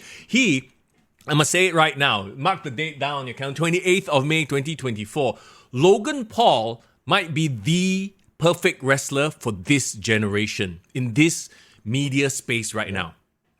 Bro, he as a world champion, I think will take things to the next level. Yeah. Did you see? I think he posted on, I think Instagram, Mm. like a screenshot of a WhatsApp message that he gave to Triple H. Yeah. Saw that, right? He So was the apparently one he who had, pitched that drone shot that he said like this is going to go super viral. And I think it hit like 4 million views or something like that. yeah. I mean, I'm not sure the exact numbers, but bro, he was the one that pitched it. So this was his idea. This was his creative, and Yeah. nobody in WWE, in the history of WWE, have ever thought of using a drone shot, 360 shot to do a frog splash. I mean, that's amazing, right? Yeah, and So it's one of those moments that will live in like the highlight reel forever, you know? Like anytime you have a Logan Paul highlight reel, that shot's going to be there. yeah, and I don't know drone shots can be so stable. I mean, I don't do filming and stuff like that, but Yeah. it looks so stable, but it's literally the thing flying like out of control. So I don't know how you do it. I don't know. Do you have Bro, a tech? you obviously have a controller. He flies the drone around him while like the timing has to be perfect too. And here's the other thing too. When I say that he is the perfect person for this era, right? It's also serendipitous because of the timing of the technology, of the fact that WWE is now together with UFC, and UFC has done the drone thing before, but on a static Yeah. scale, right? So now they have the scale and the money and the technology. It's everything combined into this perfect. This is a flash in a you know what I mean? This is like lightning in a bottle, not flash in a pan. Lightning in a bottle, and they've captured it with Logan Paul.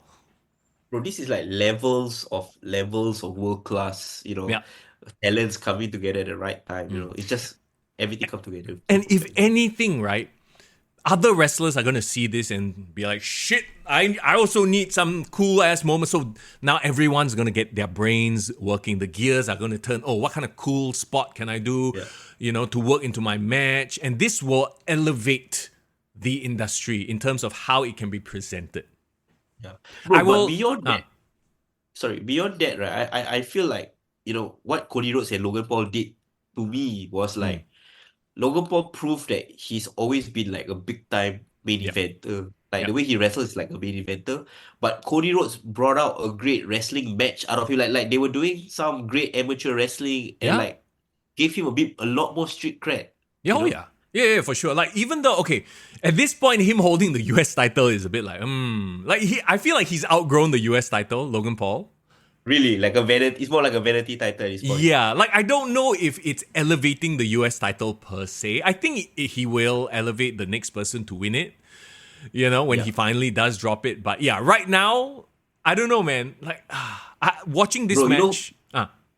sorry, you know who he should drop it to, right? The guy that was at the front row before the match. Front row before the match. Who? If Braun. if you were watching the match, they were showing a couple of wrestlers that was in the crowd. Was it Braun Breaker? No, bro, he was there, bro. Who? LA Knight, bro. Oh, yeah. LA Knight has to Yeah. be that guy. LA Knight, Logan Paul, SummerSlam, Cleveland. I think that should be the way. That should There be you the go. Yeah. Yeah. Isn't Logan... no, not Logan. Isn't Logan Paul originally from Cleveland? Yeah. The whole show's gonna be built around him. Correct. Oh my God. Dude, anyway. Yes.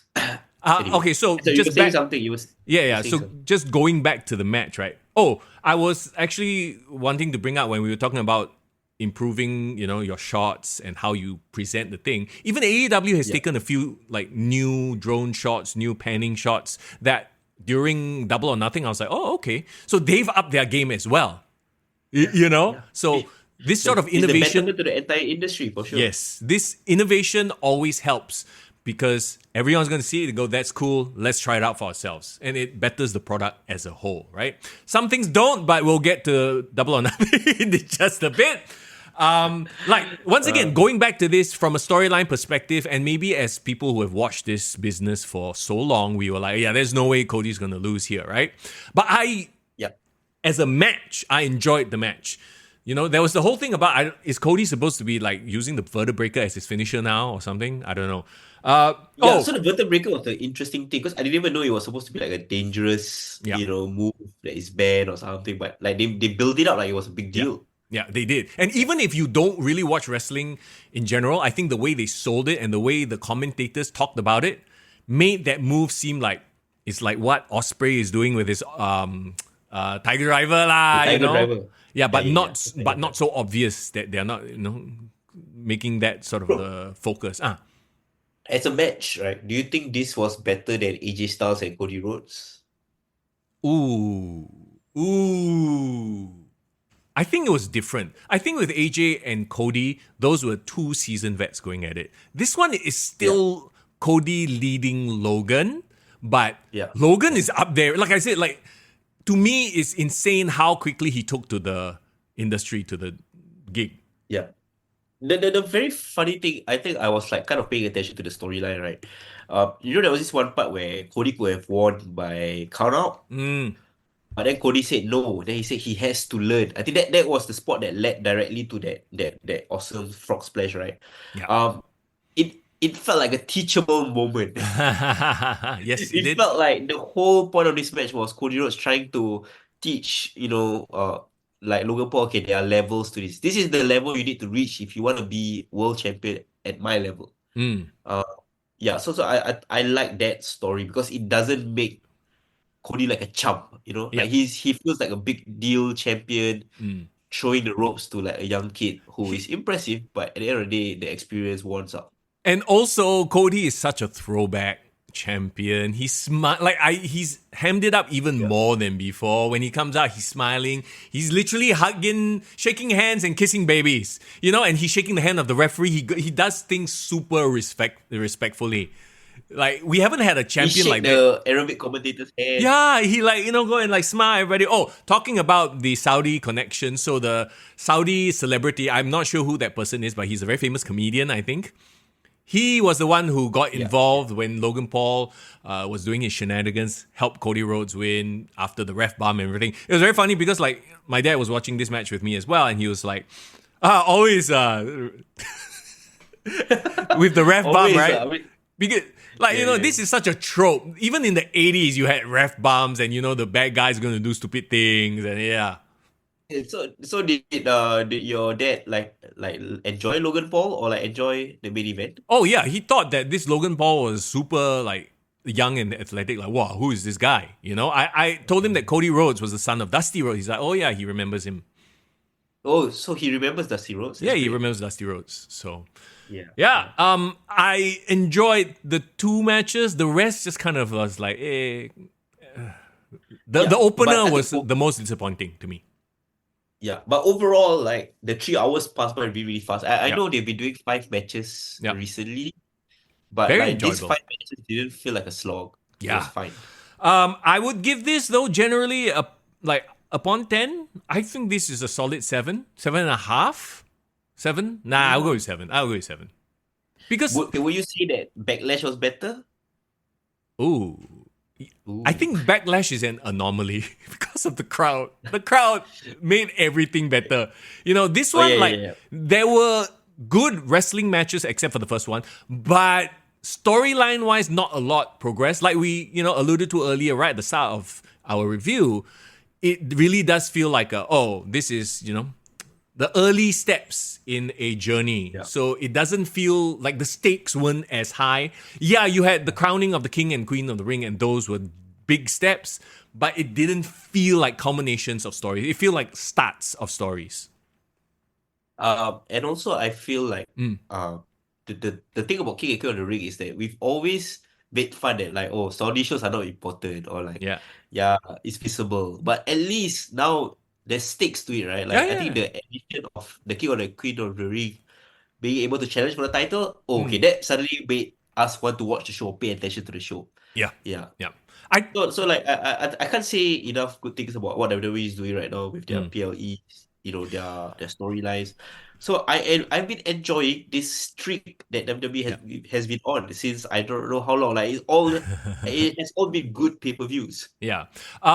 It's been good, but it's been kind of like, okay, once again, coming off of WrestleMania, obviously nothing can compare, right? So I think it does suffer a little bit from that whole, like, once again, to make a Marvel analogy, I feel like King and the Queen of the Ring was like Shang-Chi. It was a really good movie, but how to compare to Endgame? It's kind of like The Marvels. It was a good movie, but a lot of people didn't watch it because of fatigue, you know? They have to start building up into something different that people will forget about WrestleMania 40. But unfortunately, the only way people can forget about WrestleMania 40 is they're gonna have a new story, the Bloodline. Yeah lah. To me, the Bloodline is Correct. the thing that will make people forget. But thank goodness the weekly television shows are watchable. Yeah. And with that said, let's talk about the other company with the unwatchable weekly show.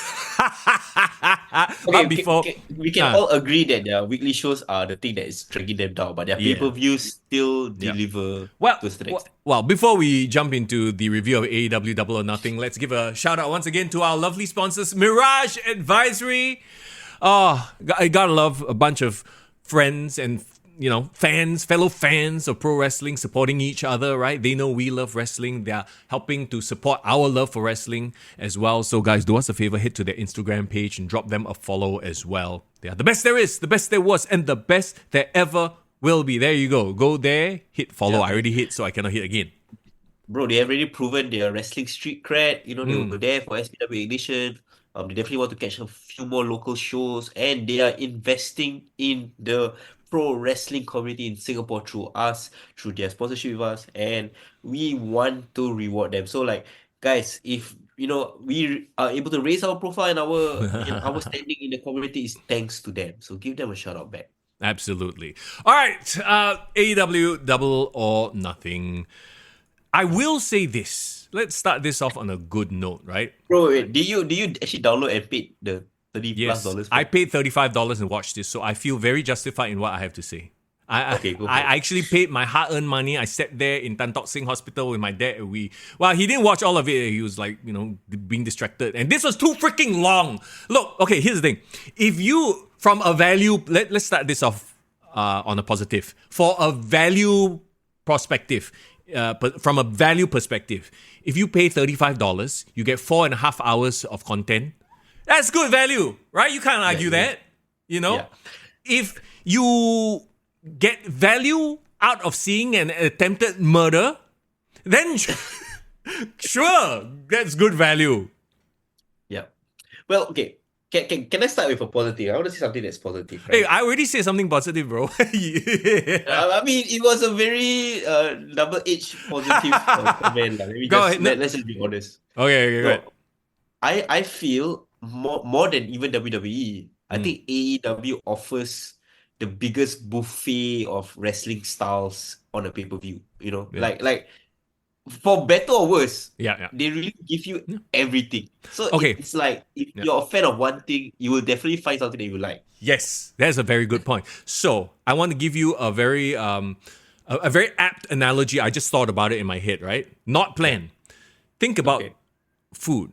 AEW, like you said, is the buffet. You got rendang section, you got sushi section, you got Chinese food, you got Indian food, Malay food, everything. You got the Asian section. Yeah, you got you eat until you want to vomit. That's what you do when you go buffet, correct? And we all love a buffet once in a while.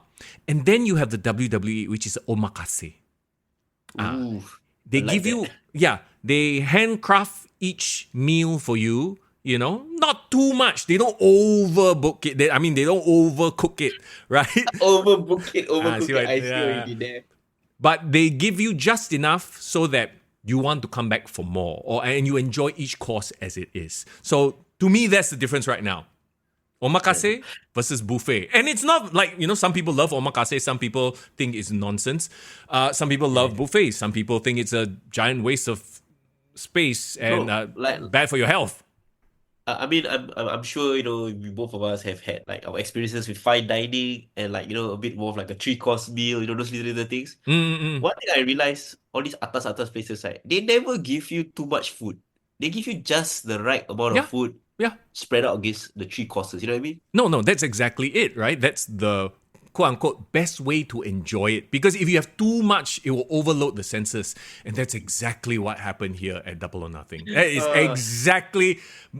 Okay, let's get into it. Let's get into it. Wait, before we get into it, like I've realized that we haven't really acknowledged the viewers or the chat because I Yes. can't see the chat. So are they talking about anything related to Okay, to so what we're talking- Tovakin says typical Tony Khan overbooking. Jason says AEW time, interested to hear if Misty Young will rate higher than foreign this time. Because actually, if you think about the last few podcasts, right, the last few AEW events, I've actually rated AEW higher than you. Yes. And It very is part. funny. Yeah, it is part of my very concerted effort to erase the image or the reputation that I'm an AEW hater. No, I'm kidding. Yeah. Because I always give my ratings first. We never fuck up And one. you have stopped watching the AEW Dynamite Yeah, shows I have. after you really gave up. Yeah, That it's was really bad. it's just really not watchable. To be fair, I stopped Dynamite. I've never started with Collision or Rampage. No, but you did watch Collision during the CM Punk days, right? Oh You yeah, I watched did. it. Yeah, that's true. Once again, like if you came into this watching this as it is, I think it was a good. It was good for what it was. If you could split this show into two. Okay, let's go match my batch.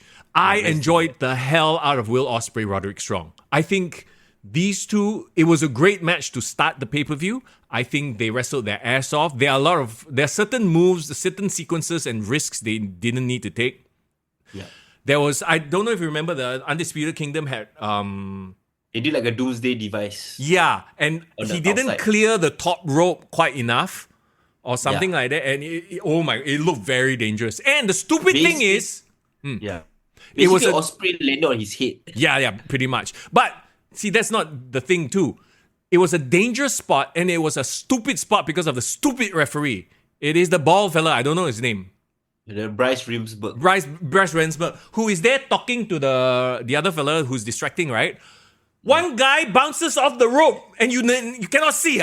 What the hell? Bro, what are you doing? The logic not there lah. The logic. Oh my god. So yeah, that was a dangerous spot for no reason and the referee looked like a jackass in that spot. Yeah. I hated that spot so much. I know exactly what you're talking about, and I felt like that should have been the climax of the match that led to the final sequence, not the starting part. Yeah. I mean that was also a big issue. Actually, the starting part there were some things that they did was quite cool. You know the one where Will Ospreay ran on the outside and like Yep. Yeah. jump on the chair, flip to the outside to take out the Undisputed Kingdom. Yes. That should have been the thing that takes them out, and they are not part of the show anymore. Yeah. But See, we've often said this. They have the talents with a bit of direction and control. Once again, buffet versus omakase versus curated meal, right? With a bit of control, I think this would have been a really great... It was a good match. Don't get me wrong. I enjoyed the hell out of this match. I think they're really strong wrestlers. I think that Will Ospreay winning the international championship, I mean, they needed to because he's one of the new, big signings. Yeah. They tried to do it with Okada, but that's another story. Can we also give props to Roderick Strong? Yep, To me, yep. right, this is the first time I've seen NXT Roderick Strong in AEW. Yeah, I think this is better than NXT Roderick Strong. I don't know if it's the mustache, maybe give him more personality, but he, to me, feels like he's improved in that. Okay, Like I'm glad that we got out of the back of the whole Adam and all the freaking all that shit. Like, that was great character work for what it was. But I think after that experience, I feel like now he's a very confident heel. Something that he wasn't in Diamond Mine.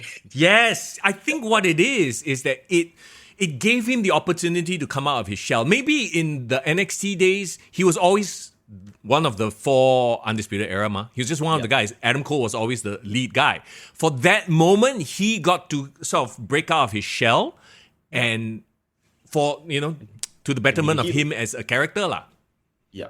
So I like how actually Roderick was presented in this match. And Will Ospreay, I mean, I can't deny it. He is a star. He has the star aura in AEW, especially in AEW when there's not a lot of stars. He stands out. And actually, he's one of we all agree that he's actually the best received signing out of the 3. Right? Yeah. So unfortunately, what was a really good match was kind of muddled by ton of overbooking at the end. Yeah. Like you Yep, said, it yep. could have been as simple as Will Ospreay doing that move to take out the Undisputed Era, goes in, wins the title. I'm not sure. I'm a bit not sure about this whole, like, he's showing concern.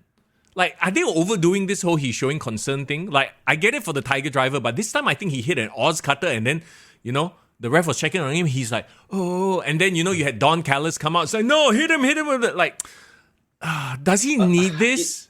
I do not know whether they're overthinking it. And also, you mentioned Don Callis. Don Callis is still by his side. And even though he's clearly a babyface. It's okay. So it's this is irritating the hell out of me, right? Like you said, Don Callis is a heel with a heel stable with Will Ospreay who's trying to do the good thing. So you can argue that Will originally tried to side with Don, but Will is now having a crisis of conscience and he's trying to be a good guy, right? But then you also have Don Callis trying to court Orange Cassidy, who's a face, and talking good things about Orange Cassidy. Like, how does any of this make sense? Yeah, I feel like the problem is we haven't established what is Don Kelly's MO in building this family. Because right now he always say, I want to build this family, but like, who has he elevated in the family? Because I don't think Carl Fletcher has been elevated. No. Yeah. You know what I mean? It's just a very weird, like, this whole thing muddies it. Will Ospreay, the sooner that Will Ospreay breaks away from Don Callis and becomes a solo guy, international champion with a heart, blah, blah, blah, whatever, the better for him. He needs to get away from this Don Callis right away. Yeah. Will Ospreay needs to have that homecoming in London, needs to be like the baby face hero. Like, that's what he is right now. And I feel it's great. You know why? Because they need big time faces, baby faces in the company beyond just Swerve. Because I mean, Swerve is it's gonna be like a anti-hero or like a tweener. Yeah. But like a pure baby face, I think they need more of those. And he has the charisma, bruv, to pull it off. And he has the in-ring work as well. And that's the other thing I realized. Roderick Strong slowed him down. It was very, very reminiscent of the match against Brian Danielson, who also slowed him down. Yeah, there were a few moments of flippy, but not too much, right? I really enjoyed this match. It was a great way to start the show. And then you had the overbooking at the end, but they did it so that they could bring out Adam Cole baby. Yes. For the big return. Yes, we finally saw 2002 Triple H return. I know. The second he came out, I was like, I've seen this look before. Okay.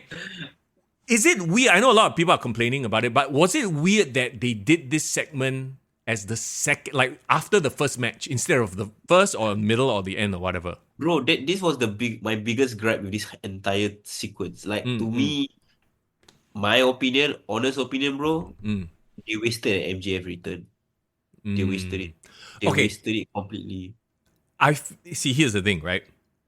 You could have boosted Dynamite numbers by having MJF return, but not cutting promo. What do you mean by that? So, you can have MJF come in to do the shenanigans, to do the physical stuff with Adam Cole, right? Which is what he did. But don't cut the promo. Immediately leave. For Dynamite. Yeah, and then you can advertise MJF returns to Dynamite. What does he have to say? That's where you boost your freaking... See, even we know this and we are just but observers. How does Tony Khan not realize that is what he doesn't care about the TV ratings? It's not important to him. He just wants... Because you see... They already sold the pay-per-view, bro. There's no need to... They wasted it. Exactly. The pay-per-view... And... Like, even if this pay-per-view gets 150,000, it's not the 600, 700, 800,000 that he could potentially get by saving it. No, he has to shoot his load. Oh! You see, That's the sound he makes when he shoots his load. Oh! What? Okay, never mind. Okay, let's be honest, right? First of all, they completely butchered the whole Devil storyline, right? Because... both parties got injured. Both parties are injured, right? Yeah. Your MJF was injured, who screwed it up. The moment he took time off, the whole thing just died. Yep. You have Adam Cole being revealed as the devil when he's still injured and hasn't been cleared. Yeah. And only now has been cleared.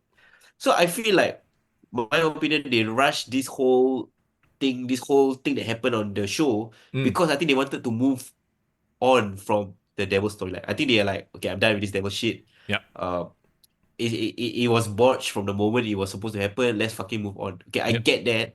They wanted to get that out of the way.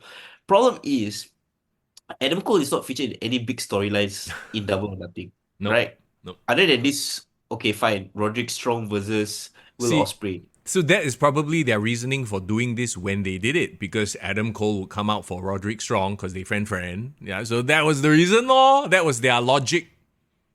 But bro, you have MJF, their biggest star in the company. Shouldn't he appear at the end of the show at the main event, right? You know why, right? Because the main event was going to be, I mean, spoiler alert, but you guys know this already. But the main event was won by the heels, and to your point, like, oh my, and that's exactly, you've just highlighted the biggest lost opportunity.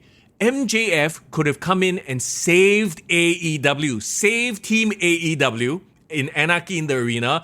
Freaking Darby Allin was hanging, and then Bryan Danielson like half dead, and FTR disappeared. MJF could have saved AEW.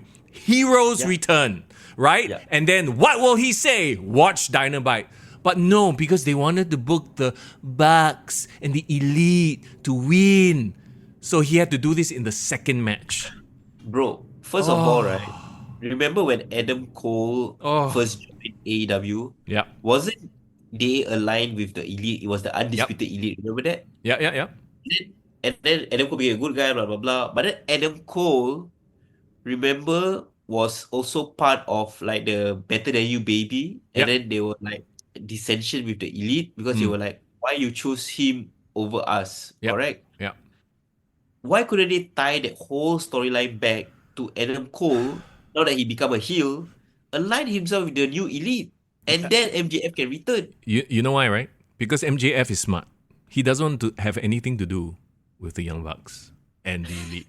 No, I think he's smart enough to realize that shit is poison. So he's like, okay, never mind. I will work a deal. I'll do this thing with Adam Cole because he probably likes working with Adam Cole. Adam Cole is not the problem. It's the Elite that's the problem. And it just so happens that Adam Cole and the Elite, like, they are friend, whatever, right? So yeah, that's probably it. You know, given all the things that we know, like in context, right? Do you still think this was the right move to have him appear on the end of the first match, second segment? No, I still don't think it's right, but it's the best that we got given the shitty booking and shitty circumstance, you know? And the fact that we got him back is great already. Yeah. Once again, I'm in the camp that I wish he went to WWE. The tattoo. Bro, did he fuck himself over by having that tattoo? I'm sorry, but the tattoo looks a bit like, did you get this while you were drunk? Do you feel that it was like a stick on?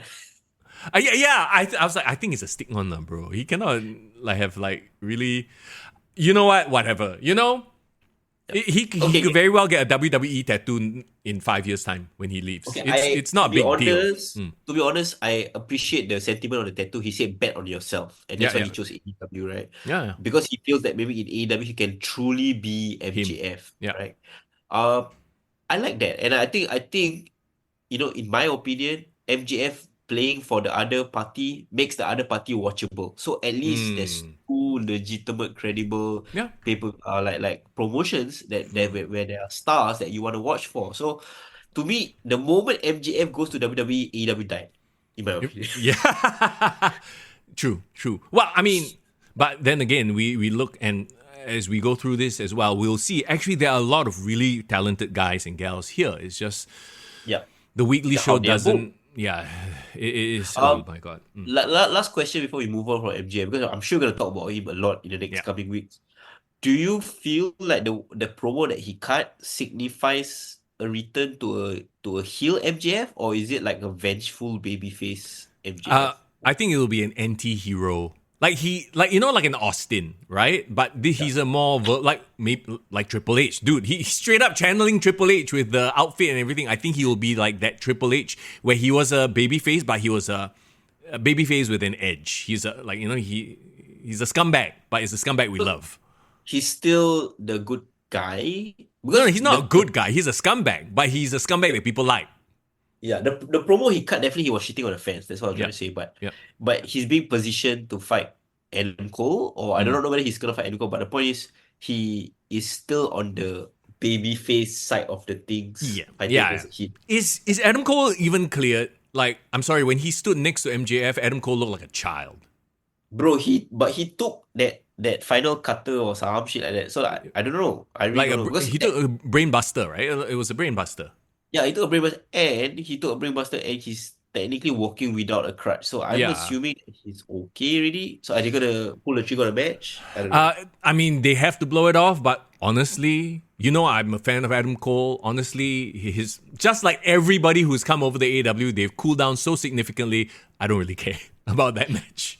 Bro, I don't know, bro. I think his physique definitely is not the same. That even in NXT, he was in shape. Like he was Yeah. toned.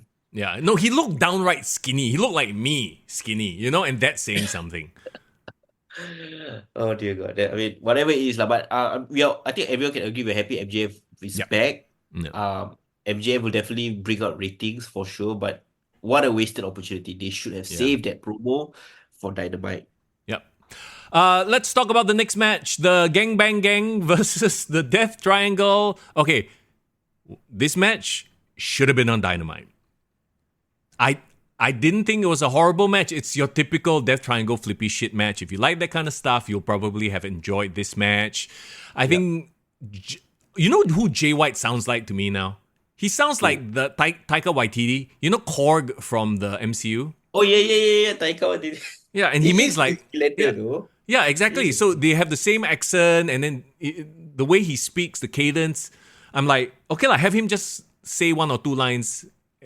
I think that's the Bro, best way to present Jay White. Austin and Colton Gunn look like cocky mofos, so that's perfect for them as heels. And then now you got the 100%. return of Juice Robinson. The thing is, right, like one thing that the commentator said in the match, I didn't even realize this is actually Mm, the first time Death Triangle has teamed up together in a year since the whole yeah, Death Triangle and Young Bucks series. yeah. Do you remember the Young Bucks? But So, who bro, cares? But who cares, bro? to be Like honest, that's the right, thing. Yeah.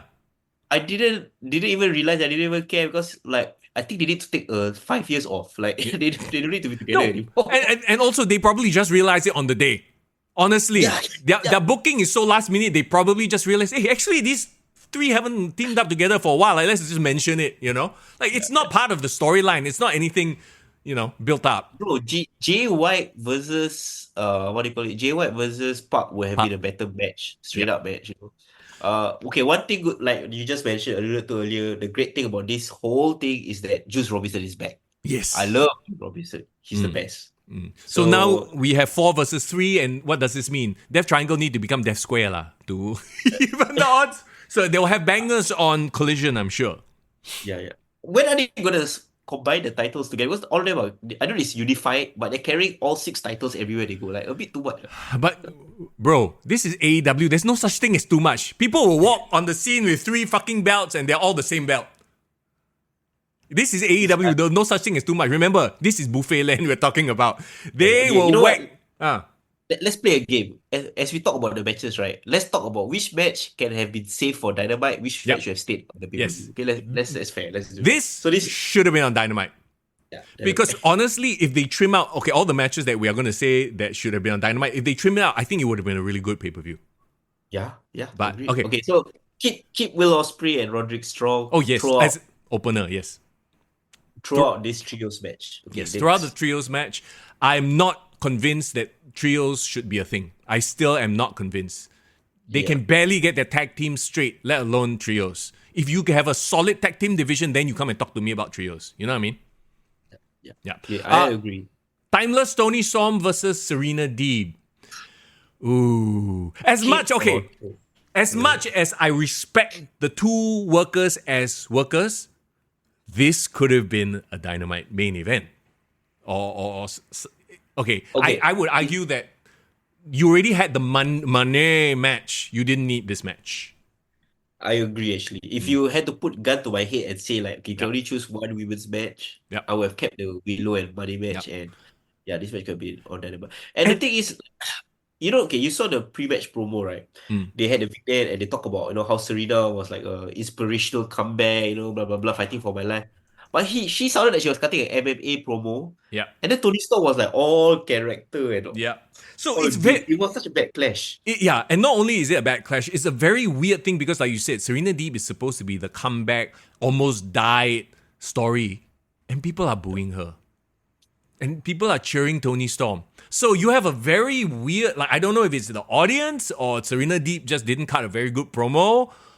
Like, No, it's Tony Storm is beloved by AEW fans, yeah, and Serena Deeb hasn't been on TV enough for people yeah, to get invested because every time she does get on TV, it's like yeah. one-offs, championship title defenses, and then that's it.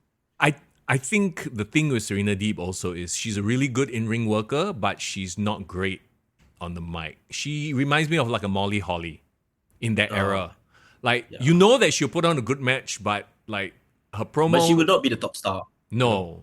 So that's why this match to me was very like they need to turn Tony Storm. Her gimmick is so over the top, right? That like the audience can't help but I go along with her bullshit. So she's become de Yeah. facto babyface, and they need Un- to realize this and work with it because now they've made Serena Deeb a heel, even though she's a face. Unless they have a more established character going up against Tony Storm, Yeah, everyone's gonna pale in comparison. yeah. Like So who's a heel? Like is very obvious heel. Who's very obvious heel female in well, AEW. I do not know whether she's a heel yet, but I think Mercedes Monday would have been very, So very interesting. okay, so at some point, you need Luther and Mariah May to turn on Timeless Tony Storm. That has to be the end game so that Mariah can Mariah be is the the one that heel. is the bad girl. Yes, and then Tony Storm, because they are like best friend. But then Mariah May is busy going, having lesbian kiss with some girl, and yeah, whatever. Like, it's a big. Once It's again, tough. don't try not Okay, to put logic to their booking. but Tony Storm in this gimmick is been what, almost half a year or more than that. Like, do you feel that it's still going strong? I see. The thing is, like, I enjoy the promos, Yeah. but only because I watch it once a month on pay-per-view. I don't watch it weekly anymore. I would assume that watching it weekly Yeah. would get tiring, which it was while I was watching Dynamite. So once again, Yeah, I get what you mean. I didn't hate the match, but I hated the dynamics of the match, the positions the two ladies were in because of their flip-flop. At one point, I think Serena was like, fuck it, I'm a heel. And she started like flipping and stuff like that, flipping bird, right? So she leaned into it, Yeah. but it hurts the storytelling. This match should have Yeah, been I on TV. Yeah. I agree. Okay, Oh, so talking about like TV matches. Oh my God. Orange Cassidy versus Trent Beretta. oh, bro, not just a TV match. This can be a Rampage main event. That's the level. That's the level this should have been on. But you see, here's the thing, right? To them, and this is a very insular thing too, to that small community, this is a big deal because the best friends has been a thing since the start. But the problem Yeah. is, it's such our thing, but everybody else looking in is like, what the fuck is this shit?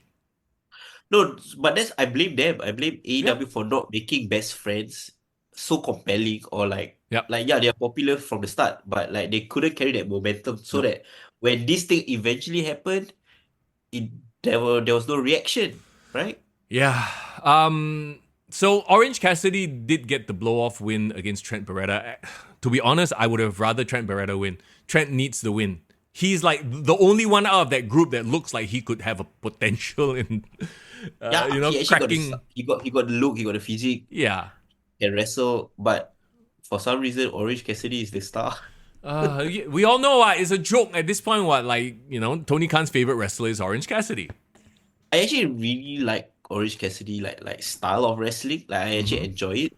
But he is the most winningest wrestler in AEW, which doesn't sit right to me. Nope, it does not. But it If is what it is, lah. okay, if they book him like R-Truth, I think it's fine. Yes. But a different type. R-Truth is more in your face, hee hee ha ha. Orange Cassidy is more laid back. Yeah, which there's a place for it, right, in wrestling, but not to the extent that you devalue your other main eventers. Yeah. But If you Tony were to Khan, win the title, wow, that's rabak already. but TK is all about that. So Yeah, there you go.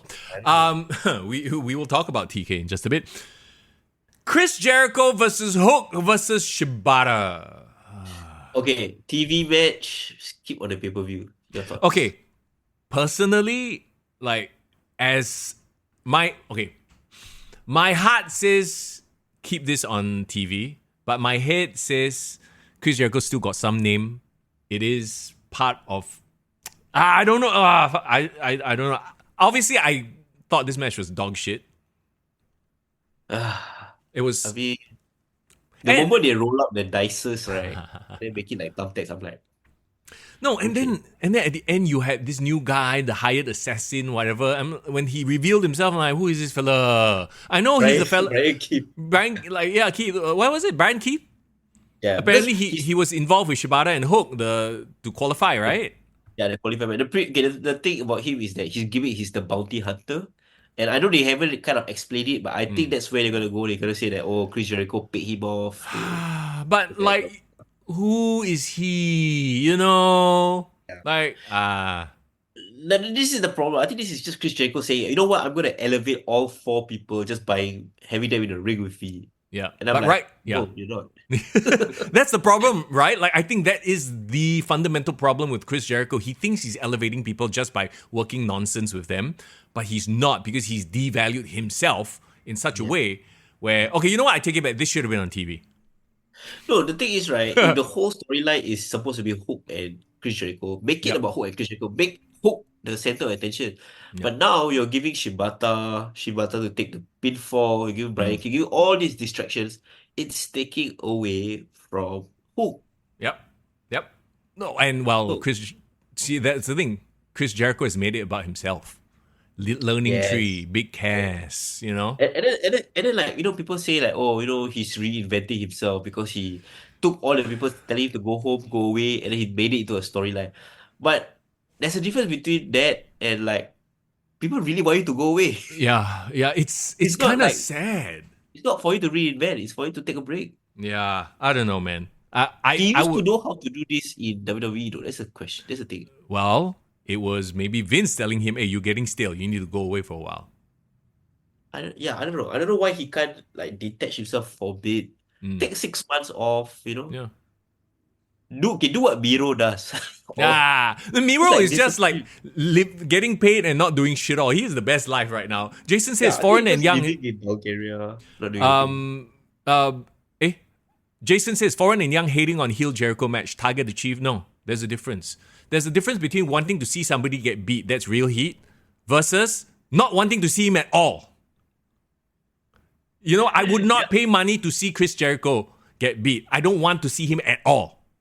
You know, there was Unfortunately. this funny story like in 2020 or something when there was like a big NBA game 6 lead in, Yeah. and then like the next episode was Dynamite. Yeah. And I think Dynamite built up that whole thing like a big deal because I think they book I can't remember what they booked, but they booked Chris Jericho in a big spot. And then Yes.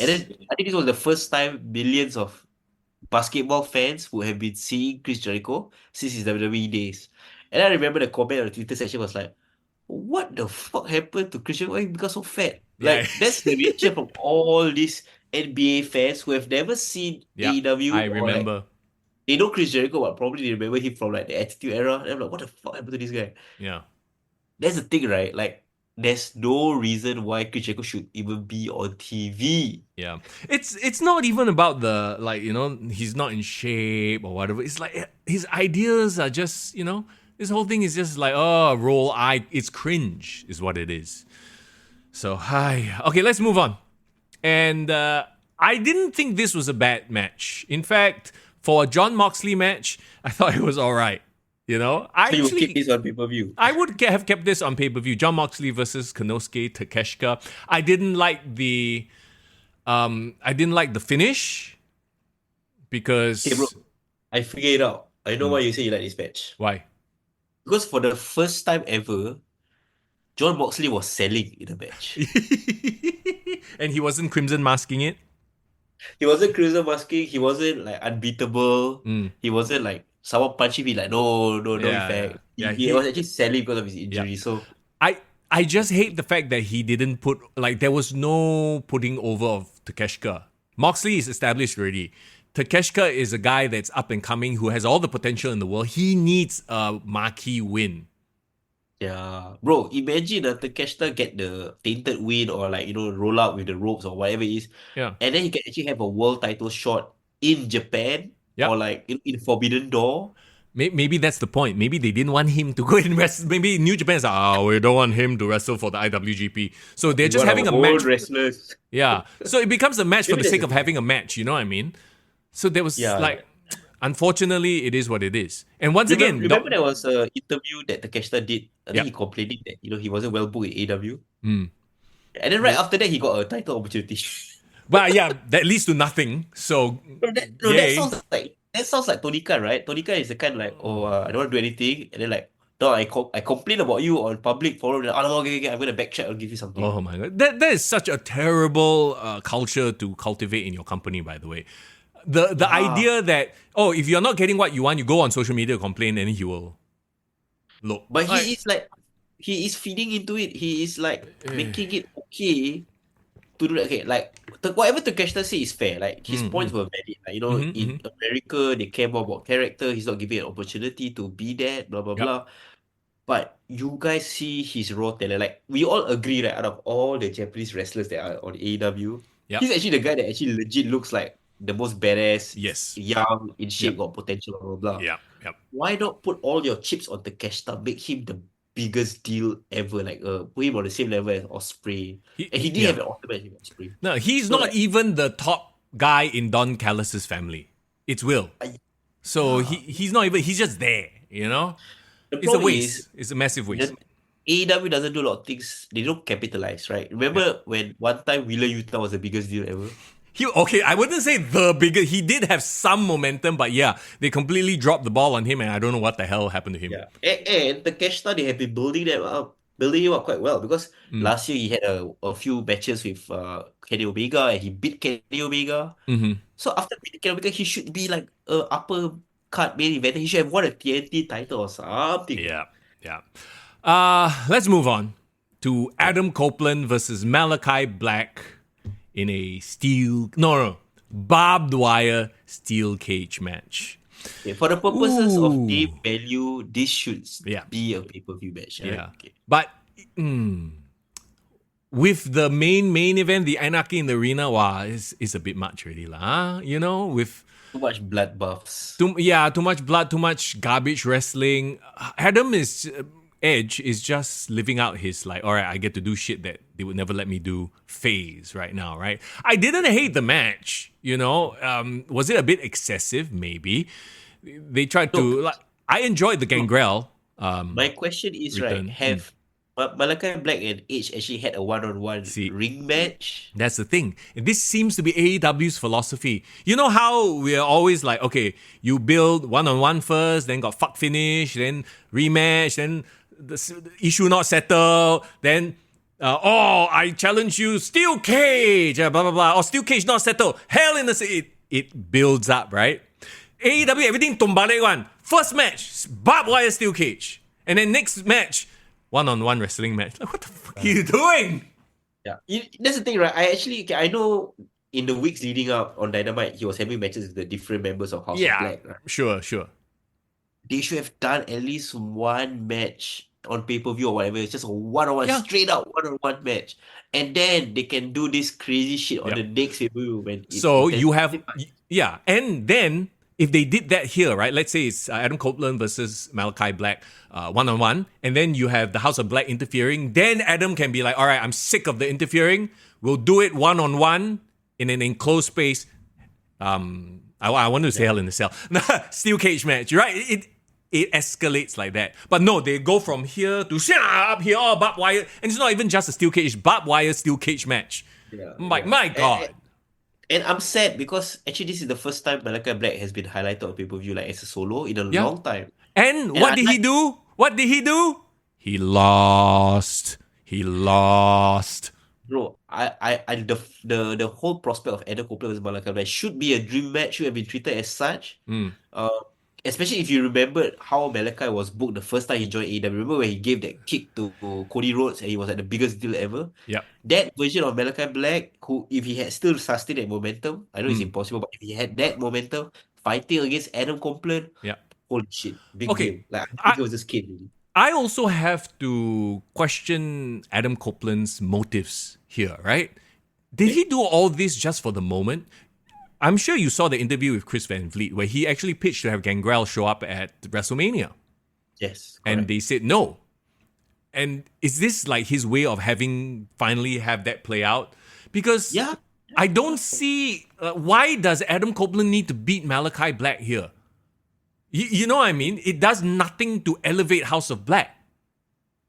Well, I guess he wants to retain his title and still be the champion, TNT champion. But At the cost of, isn't the whole point of him coming to AEW to elevate or to have fun? It seems like to me, and I obviously I don't know what they're going to do. Maybe next week they'll have a return match or something. But once again, yeah, if they do a return think match, how are they going to top this? They can't, so they have to go I think I backwards. know what it is. Because Adam Copeland also said in the interview that he wants his time is limited. He wants to wrestle all these wrestlers in AEW, all these dream matches. So So what he's doing right now, he's just cycling through opponents, lah, so basically. he's not building people up, like he's just wrestling, like.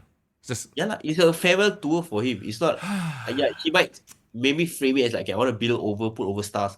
But he's not going to lose to these stars. He's just going to put them over by beating them and being in the same ring as them. Probably. I don't think he put him over. I think he made Malachi Black look like a chump. So I hated the Don't be finish. surprised, I tell you, Dynamite is going to find a new opponent. He's going to move on from this whole thing. Malachi can't catch a break. I mean, he's married to Selena Vega. Are they married? Yeah, they're married. Oh, so he won in life already, lah. So that's fine, lah. That's fine. Okay, but okay, let's give props to Gangrel. I think Gangrel actually did a great job in Yeah. his cameo. Like he looks good still. Yeah, he even took He a looks kick. like Gangrel. Yeah, he took the spinning kick that Malachi Black does. Yeah, and he had a great Impaler DDT. So like that was nice. But bro, can you imagine, bro? They legitimately can have a Brood reunion in AEW right Oh now. yeah, With- Christian, but yeah lah, Christian is in a different space altogether, which we will talk about in just a bit. Let's move on from Adam Cope versus Black. Mercedes Moné versus Willow Nightingale. They booked Oh, themselves into an incredible corner here because I'm curious to hear your thoughts on this match, bro. Very curious to hear your thoughts. I think that from a wrestling standpoint, I think it was fine. You know, I think Sasha Banks, Moné's. That's the thing. Like, I don't know.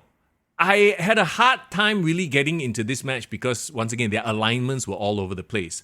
Mercedes Moné, even though she's supposed to be a face, she was cheered like a face, but she acting heelish. Willow Nightingale could have been built up here.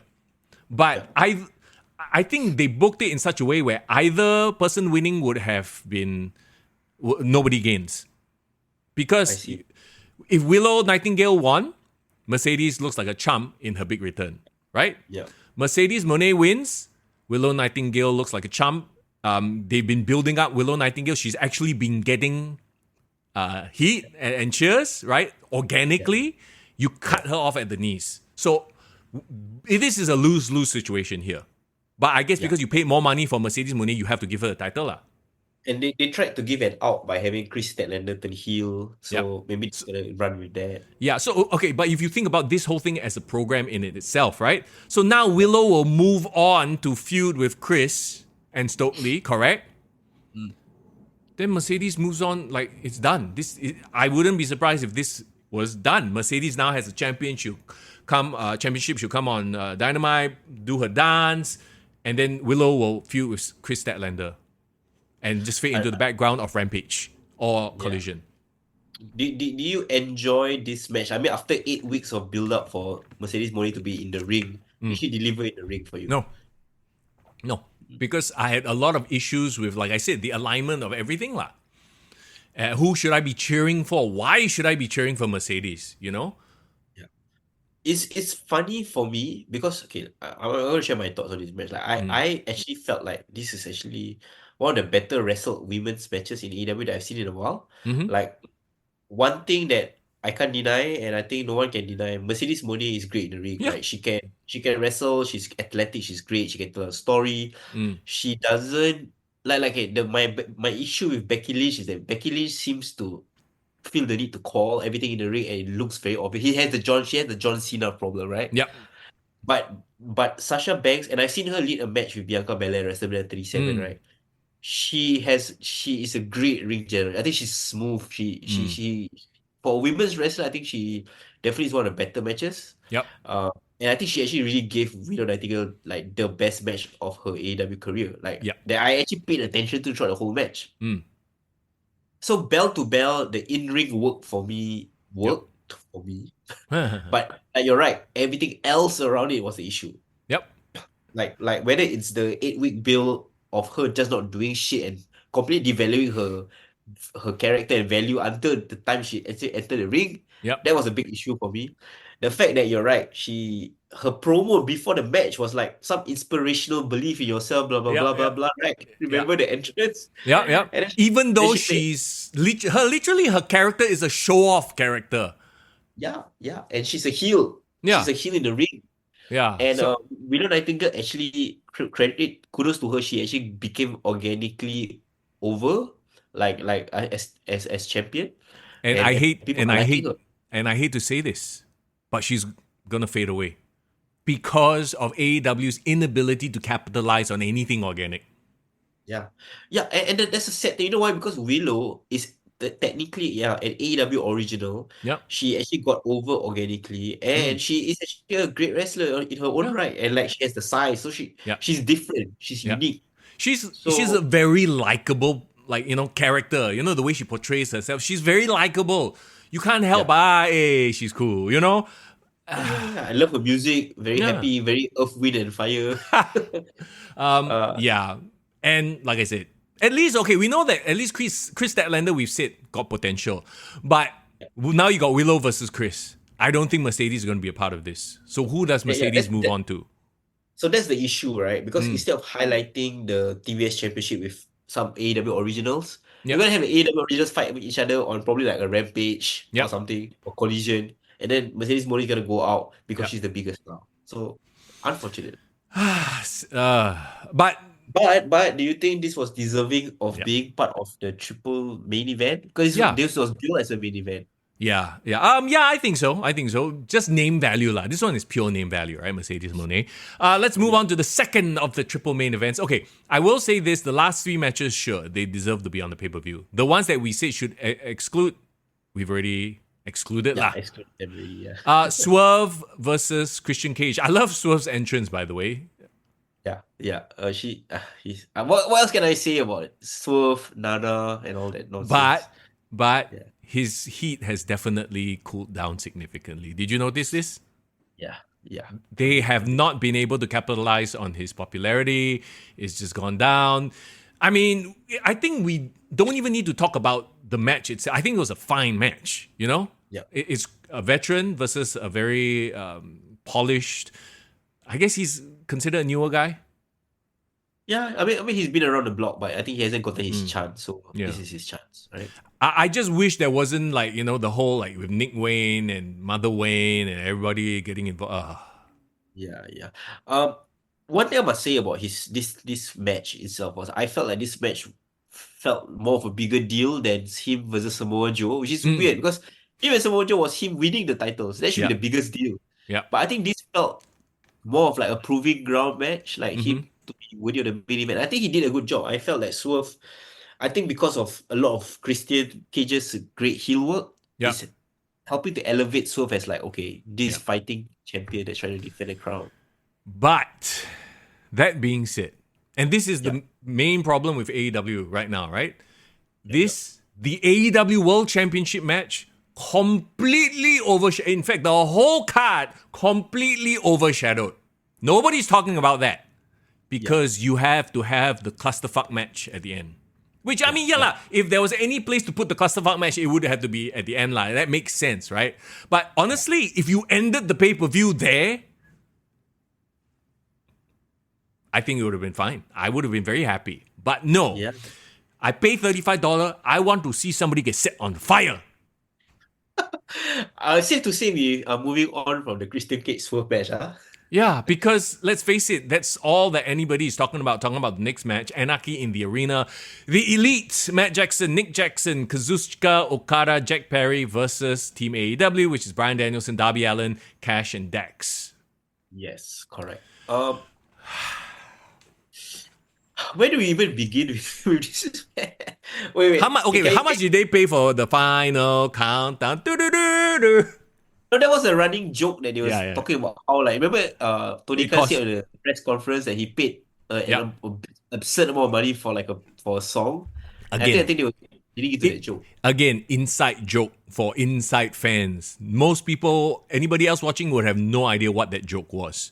You know what I mean? The second he did it, I was like, yeah, I get the joke. Like, stop playing music. It's costing me 200,000 or something like that. Like you said, I was like, okay, fine, I get it.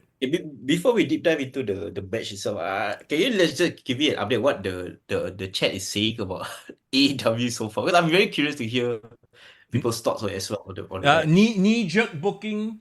Tovakin said, I think a lot of people are going back to work already because it is 3:20. Oh yeah. Let's finish it off. Yeah. but So, you're right. It is. I don't know how to review this match. because it's I not don't a know. match, it's not pro wrestling anymore. They want to talk about they're the best pro wrestling company, and this is the ultimate slap in your face. This is the ultimate sports entertainment. And to be fair, WWFE F/E have done nonsense as well like this before. But I think now that they are publicly traded, I mean, are they public or private now? No, they're private because they sold to TKO. No. The TKO is a publicly traded. Yeah, you're right. Yeah, TKO is publicly traded. So yeah, because they are publicly traded, they're not going to do like freaking arson and bullshit like this lah. So they still have to be respectable. But my God, man, we've come a long way from sports-based presentation, haven't we? Yeah. Okay, I mean, at least we can say that, the AEW can provide some of the things that WWE can provide, which is like this kind of violence, this level of. Yeah, is this what we want? I don't know about you, but I felt uncomfortable watching this. I felt embarrassed watching this. That boils down to preference, right? Like, I mean, I'm not saying that it's a good or bad thing. I'm just saying that at least now there is a place where this kind of nonsense can exist in wrestling lah. For the low price of $35, you can watch somebody get flamethrowed. I mean, I just think it's hilarious. They keep saying they're pro wrestling, but they're super sports entertainment now. it's just ironic. Like, the thing is, right, when I see old school brawls from back in the day, right, like NWA or whatever it is, like war games, like it was gritty and it was violent, but it never went out of the realms of reality. Yeah, this one you had to really like, oh, that has got to be fake, right? Because they can't do it for real. That's the thing. And we are not saying that they should do it and make it look real. Oh, Jack Perry shouldn't come up drenched in fire retardant gel. Of course, we're not saying that. That's effed up, right? Don't do the spot. It's so far out the realm of. Well, then again, then they're going to say, then what? You can believe an undead man can come back to life? I don't really want to go into that kind of comparison of issues. Talking about this match specifically, you know who I feel the most wasted out of all these people? Bryan Danielson. Yeah. I felt Bryan Danielson last pay-per-view had a let's admit it 5-star match with Will Ospreay. Yes. Where the focus was on wrestling. And then this was just complete dog rubbish. It was I almost feel like if they call this a lights out match, non-official match, I think that would have been better. But you know what I mean? There's nothing to talk about here. It's just a bunch of brawling, stupid spots, right? Okada was like, I find it very hard to understand why people revere him. Because anytime I see him in the ring, take a spot, he has the same face. Doesn't change. He's not selling anything. He looks like shit doing everything. Bro, the Okada of AEW is nothing compared to prime Okada in New Japan. I have to believe that for me to be able to like justify that he's getting paid. We can watch 2017 Omega and we should go back, right? Just to refresh, right? But like, my God, he was And then you have Cash and Dax, who are like, legit wrestlers, also having to do this bullshit, right? The Do you coldest they've okay? ever been, Yeah, unfortunately. yeah. They used to remember when they were super over. Of course. Okay. Other than the most obvious thing, is anything in this match standing out to you? Also Tony Khan getting yanked from. I thought he was still. Well, he recovered from his neck injury very fast. Huh? Wow, very good. Tony Bro, Khan. his rolling is so awkward. Even his Oh, rolling is awkward. I cannot. no, I cannot. but And then it he has go come. lunge back into the backstage. It has come to pass. We joked about it before. How long would it take for him to finally become part of a storyline? He had to get involved. 5 years. 5 years actually okay lah. I actually give him props lah. 5 years actually was longer than I thought it would take. Oh yeah, you thought at 3 years he would be on screen. Yeah, Well, I he thought was. the next episode already is there. Oh, God. And then him driving up to AEW Dynamite with Darby Allin. Yeah. Anyway, Darby so okay. Allin and the flamethrower and all that nonsense. At least that one was on brand with Darby Allin. Yeah. So I can even I can even laugh at it. Okay, see, here's the thing, right? I've talked about this before. Where are you going to go from here? What are they going to do the next year? Machine gun? What, like rocket launcher? Like, you've literally gone so far over the line that you can't take it back anymore. Now, and this is, it's like, okay, when you have an argument with somebody, right? And they are consistently losing because they actually have no substance. So they do something so outrageous just to get attention. This is what the elite are doing right now, Okay, so the question I want to ask you is like, after all that nonsense, right? The elite got the win, right? Oh, yeah. So, I mean, they had to get the win if they wanted to establish themselves, sure. But do you feel like now they can claim that they are ruling AEW? They're like the most important faction in AEW right now because of this win? That Because makes they did me... beat, like AEW's, they did beat AEW's best wrestlers per se. That makes me want to watch the show even less, unfortunately. Like here's the problem also, they don't look the part. They don't look, like Triple H, what they call themselves at the time? The Click. No, not the Click. With Seth Rollins as champion, the Authority. The Authority. At least they look the part. Vince McMahon and Shane and his big fucking gang of cronies, they look the part. These jokers do not look like they could run a Target. To quote CM Punk. Bro, like, even if you look at the Shield, like everyone looked like a badass. Yeah. Or like NWO, Yep. everyone was tall, muscular. Yep.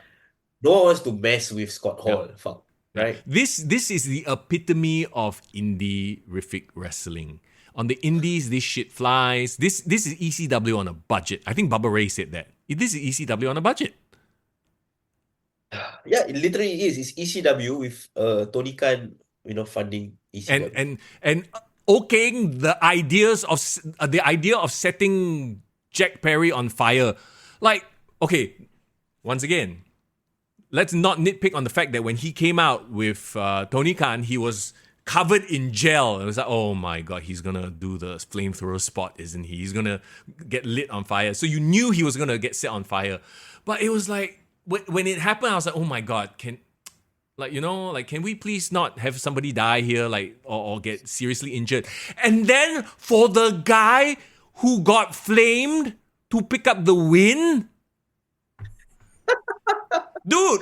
Oh dear God, yeah, we never even realized that. That's the other thing. Okay, and they hung Darby Allin up there for like forever. The poor guy, the crowd was chanting, "Please help him, please help him."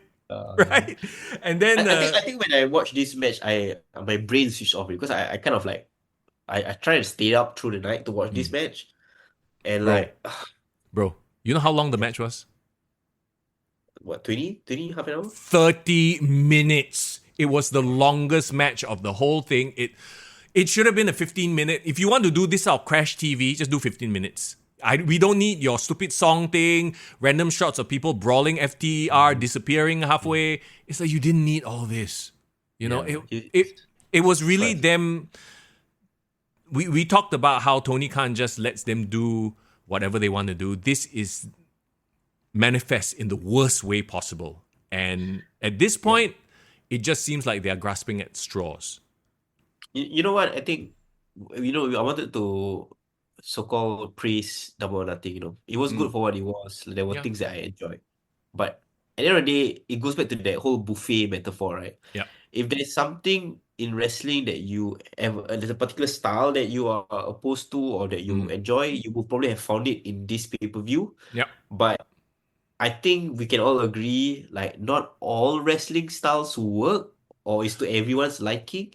So you know this Anarchy in the arena match is Yeah. like the bad oysters in the buffet. The rest of the buffet is fine. You like the dessert, you like the Yeah. the prata station, you like the omelette station, but then you eat 1-2 oysters and then you lao sai. They are the oyster station. Okay. So okay, this is the part where Jason is wants to know, right? So how would you rank it? Okay. You know what? I will say my ranking first so that Okay. there's no bias, okay?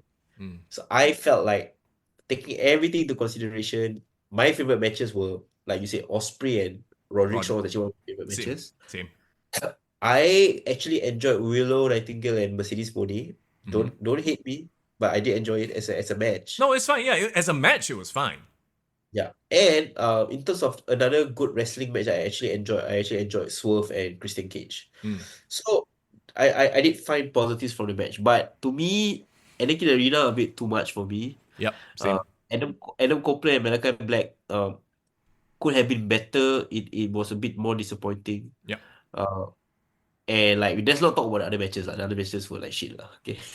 No, but you Even see, even box yeah, even Moxley and Takeshita I thought was a good match that could have yeah. been so much better as well. I feel like we have to consider the other matches because it affects our viewing of this pay-per-view, right? It's Yeah. not like we get to pick and choose and say, oh, if we remove A, B, C, D, E, F, G match, it'll be a 5-star, 10 out of 10. Because it did happen. We have to consider the pacing and all that stuff as well in a 4.5 Okay, pay-per-view hour. So just now King of the Ring you said it was like a 7.5, right? Yeah. I tend to agree with you. I thought it was 7, I think it was 7.5 for me. Mm. Backlash was better. Dynasty, even though I ranked it lower than you, I remembered. Yeah. I still think Dynasty was better than this. Yes. So if I could recall, I can't remember exactly how much I ranked Dynasty, but I think I would say to me Double or Nothing was 6 Mm. for me. See lah, the problem is if you give your numbers first, I might tend to agree with you. You know what I mean? Because both of us are on the same wavelength. That's Yeah. why. No, okay. No, my issue with it, and I feel exactly the same as you do, right? There were really solid matches, and that is the part that I think bugs me the most, and bugs us all the most about AEW, is that we know the potential, but because a certain group, the elite, are calling all the shots and overshadowing everything, the show is about them, and everyone else just like sort of does their good work, but ultimately gets forgotten about because they're overshadowed, right? I agree. Yeah. This is like a 6.5, and I hated the pacing of this because it just really felt very hard to watch. I had to break it up into 3 different viewings. I could not sit through 4.5 hours of this, and especially by the last one, oh my god! And let's not forget the last section of it. You had the cage match with all the blood and everything. You had Mercedes Moné and Willow Nightingale with a lot of interference. Swerve and Cage with a lot of interference. It was just an overbooked mess. Bro, we have seen WWE shows that we can actually sit through 4 hours and it felt like Yeah. like an easy watch. WrestleMania. Yeah. So I definitely agree that if you can't make us sit through 3 hours, 4 hours, and it's gonna be a slog, then that's a failure on your end. Yeah. Like that means like you said, the WWE GM manager mode, right? Yeah. You spam. You just you know, spam everything. So for the wrestlers in the individual matches, I think there were standouts that were really good. But as a whole, the pay-per-view, it was tough to watch. I would also give it a 6, maybe a 6.5. Yeah. And another thing I want to complain about is, I mean, I know wrestling fans like to complain, but I think this is legitimate complaint. Right. Yeah. Like, this is their 5th anniversary show. Oh yeah. Bro, why wasn't there no vignettes? Why wasn't there a look back at past Double or Nothing moments? Why Bro. wasn't there an attempt to make it a big deal?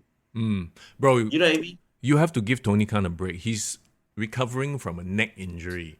Uh, uh, He took a bro, terrible. He has to work from home remotely. bro, Poor guy. Double or Nothing, right?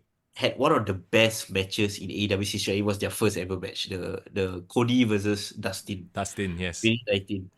Bro, they literally could have just shown like moments for that match, and people would probably pop for it, like, oh my god, they showed Cody Rhodes on AEW, but like bro, it's cannot, bro. Cody Rhodes, AEW. bro, cannot. No, but I think that's a to me that they have the right to show that because that is part of their history. That's a big moment. Yeah, yeah, And in my opinion, like Double or Nothing is supposed to be the first ever pay-per-view that they ever done. It should have been a historic moment. And yep, I think they should have paid tribute to the yep. past Double or Nothings. This, but we know they are not booking long term. What? This is endemic. This is literally the problem with AEW right now. They're booking on the fly. I don't know if they realized it. I find it very hard to believe that they forgot it was the 5th anniversary, right? I don't Like, think they did, but maybe they didn't put enough priority to yeah. it, which is a shame. If this was, like, you think about it, if this was WrestleMania 5, that would have been a big number 5 or a big V, like 40, big deal. The number Yeah, 40. Yeah, exactly. Anniversaries are a big deal. It's something to celebrate, right? yeah. And also it's not just that, right? It's like they are all about talking about how they changed the world. They wanted to talk about how they made a historic thing, historic moment. I never get that feeling when I was watching this show. It felt like any other pay-per-view. You know Why? why? I think Yeah. a big reason is because they threw, once again, it's like the buffet. After you go and eat the buffet, you don't remember any specific part of the buffet. You just feel, I Yeah. want, Maybe they that's just had too how, many matches and then they yeah, couldn't yeah. find time to It, do all that. it was just bloated. It was just bloated, and it was Tony Khan. I don't know if he's trying to be a nice guy. Say, everybody, you have a match, you have a match, you have a match. Everybody have a match, but Yeah. it is If what it so, if is. if it was me, like I would have, if I was the booker, I would probably have done a lot more effort paying tribute to the past. Especially they need to be proud of the fact that and they Yeah, have this 5 year history now. yeah, yeah. So and it would be a great way for fans to kind of remember. Hey, remember when AEW was a big deal, Yeah. such a great thing. Okay, so let's talk about the finish. And we alluded to this earlier, like, because the elite, they want to make it a thing where they are the evil overlords, right? They picked up the win. Instead of highlighting, and it could have been MJF's big return to save AEW, right? You just imagine that pop. Yeah. Like, you had the flamethrower moment, you have this shit, that shit, MJF comes in. But MJF looking like Wolverine, by the way. I think his fluffy hair, I think he purposely won. The wolf. That's why I call it the wolf of Wolf. wrestling. Yeah, exactly right. I think, honestly, I truly believe he just doesn't want to have anything to do with the elite. So that's probably a good move on his part. Yeah. Yeah, that's Double or Nothing. I hate to end it on a down, but it is what it is. Okay, you know what? We are moving ahead. Forbidden Door is coming up soon. That's gonna be fun.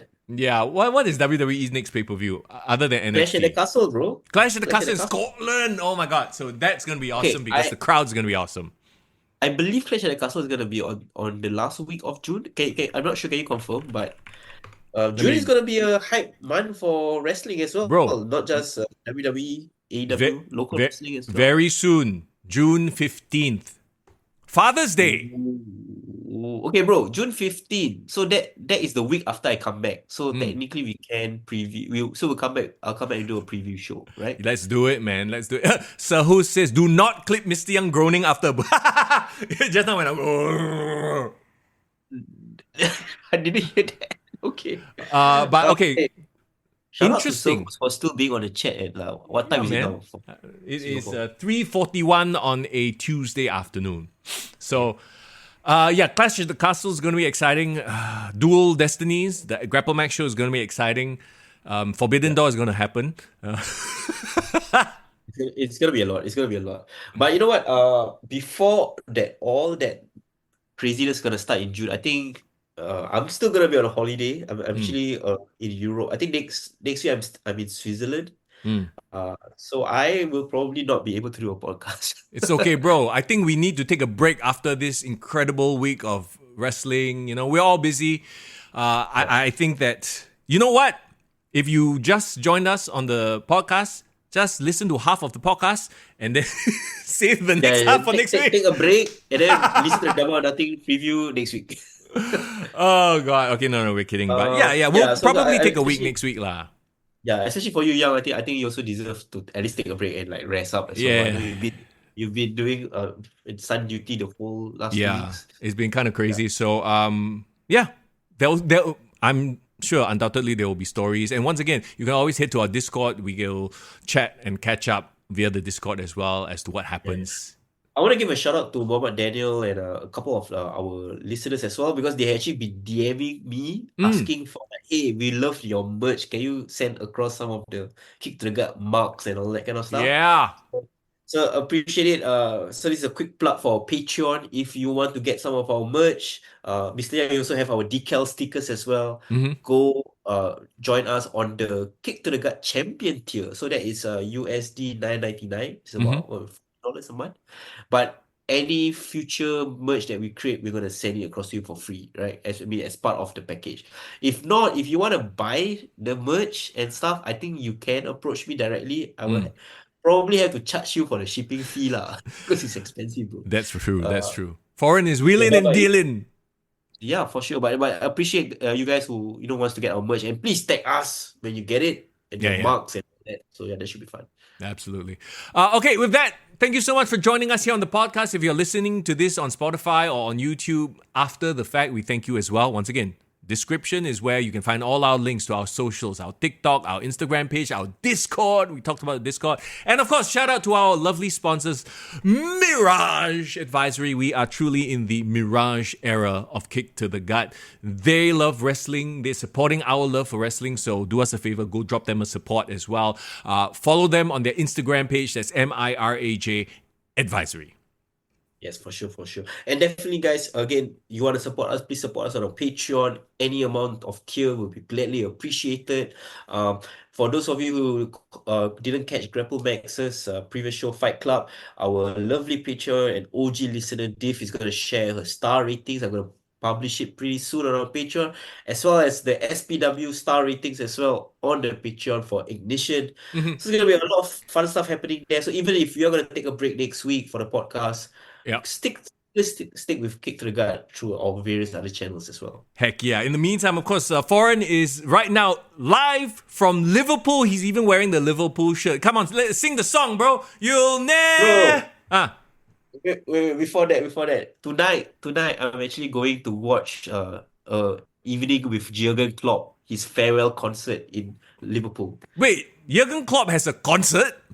Bro, no, the city actually organized like a concert farewell for him. So like, wow. So there's gonna be like a Liverpool musician. There's gonna be like I don't know when the team is gonna be there, but Jurgen Klopp is gonna be there in person. And your boy got hospitality tickets. Let's go to go backstage and pre-show to lepak, have some coffee, and I don't know what all these British people eat.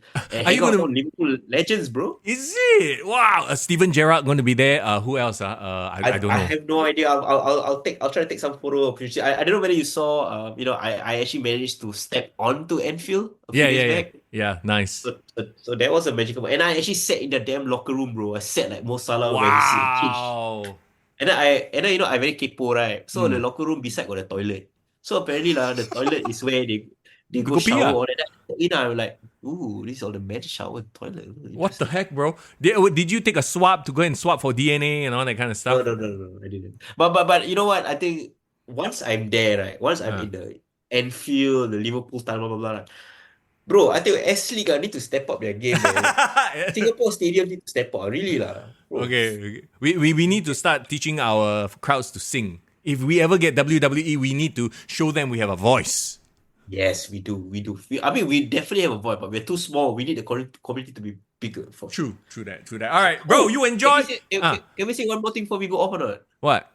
Can we give a shout out to our Dante Chen, who actually had a victory over Alexis King? Right, NXT? let's go. Yeah. Robert Stone, seeing the potential. I guess he's going to be his manager on NXT.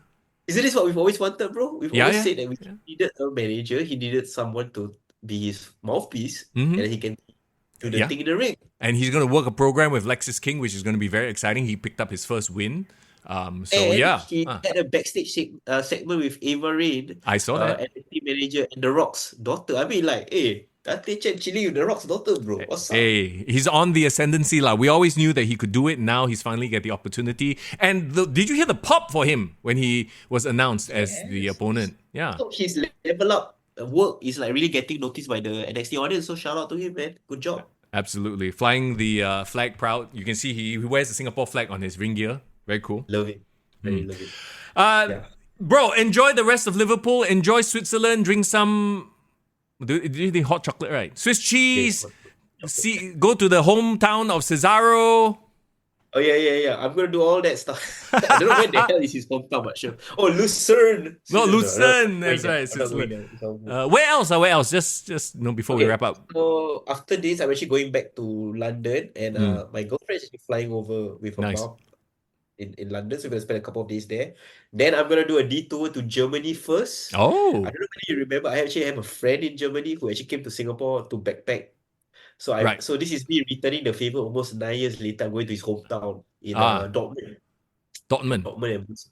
Yeah. Yes, I'm gonna be in Dortmund. I'm gonna go up to Munster. I'm gonna go down to Frankfurt Nice. for a day, and then take a train across the border into Interlaken. That's where I'm gonna be. And then I think from Interlaken, I'm gonna spend a couple of days in another city in Grindelwald. Mm. Then my flight back is actually from Munich, so I'm actually gonna cross the border back to Munich. Oh, right. Wait. So where does Switzerland fit into all this? No. So Interlaken and Grindelwald is part of Switzerland. So Germany is on top of Switzerland. So I have to take the train the border down. Yeah. Right. I see. Okay, so I got a few more days. I have until Wednesday in Liverpool. I'm very much debating whether I should take like a day trip to Manchester. But I mean, I'm not a Manchester fan, so I don't know what's the point of going there. But Do it, bro. Do it. Go into the quote unquote enemy territory, huh? go there, eat sambal or like eat like Malay food. I don't know why. Why? Yeah, Bro, you go there and buy. Huh? Bro, I've been missing sambal, bro. I haven't been eating. I'm sure they have Singapore restaurants. You go there and you pay like 30 pounds for nasi lemak. Oh, no. I'm gonna actually head down to the Beatles Museum after this. At the docks. So I'm probably gonna check out like what's there for now. It's 8:41 a.m. So I'm gonna have breakfast soon, bro. So, Nice. Lincoln Lee says go watch Champions League final. Bro, Champions League final at Wembley, bro. And the week after I leave already. Shag only lah. That's the worst. I'm missing it, guys. I'm so sorry. Yeah. It's all right. All right. Everybody, thank you so much for hanging out with us. As always, we appreciate your company. We'll take a break next week. We'll be back after that for more wrestling action. As always, the description is where you can find all our links. Once again, we appreciate you so very much. It's Mr. Young. And it's for In the Building, live from Liverpool.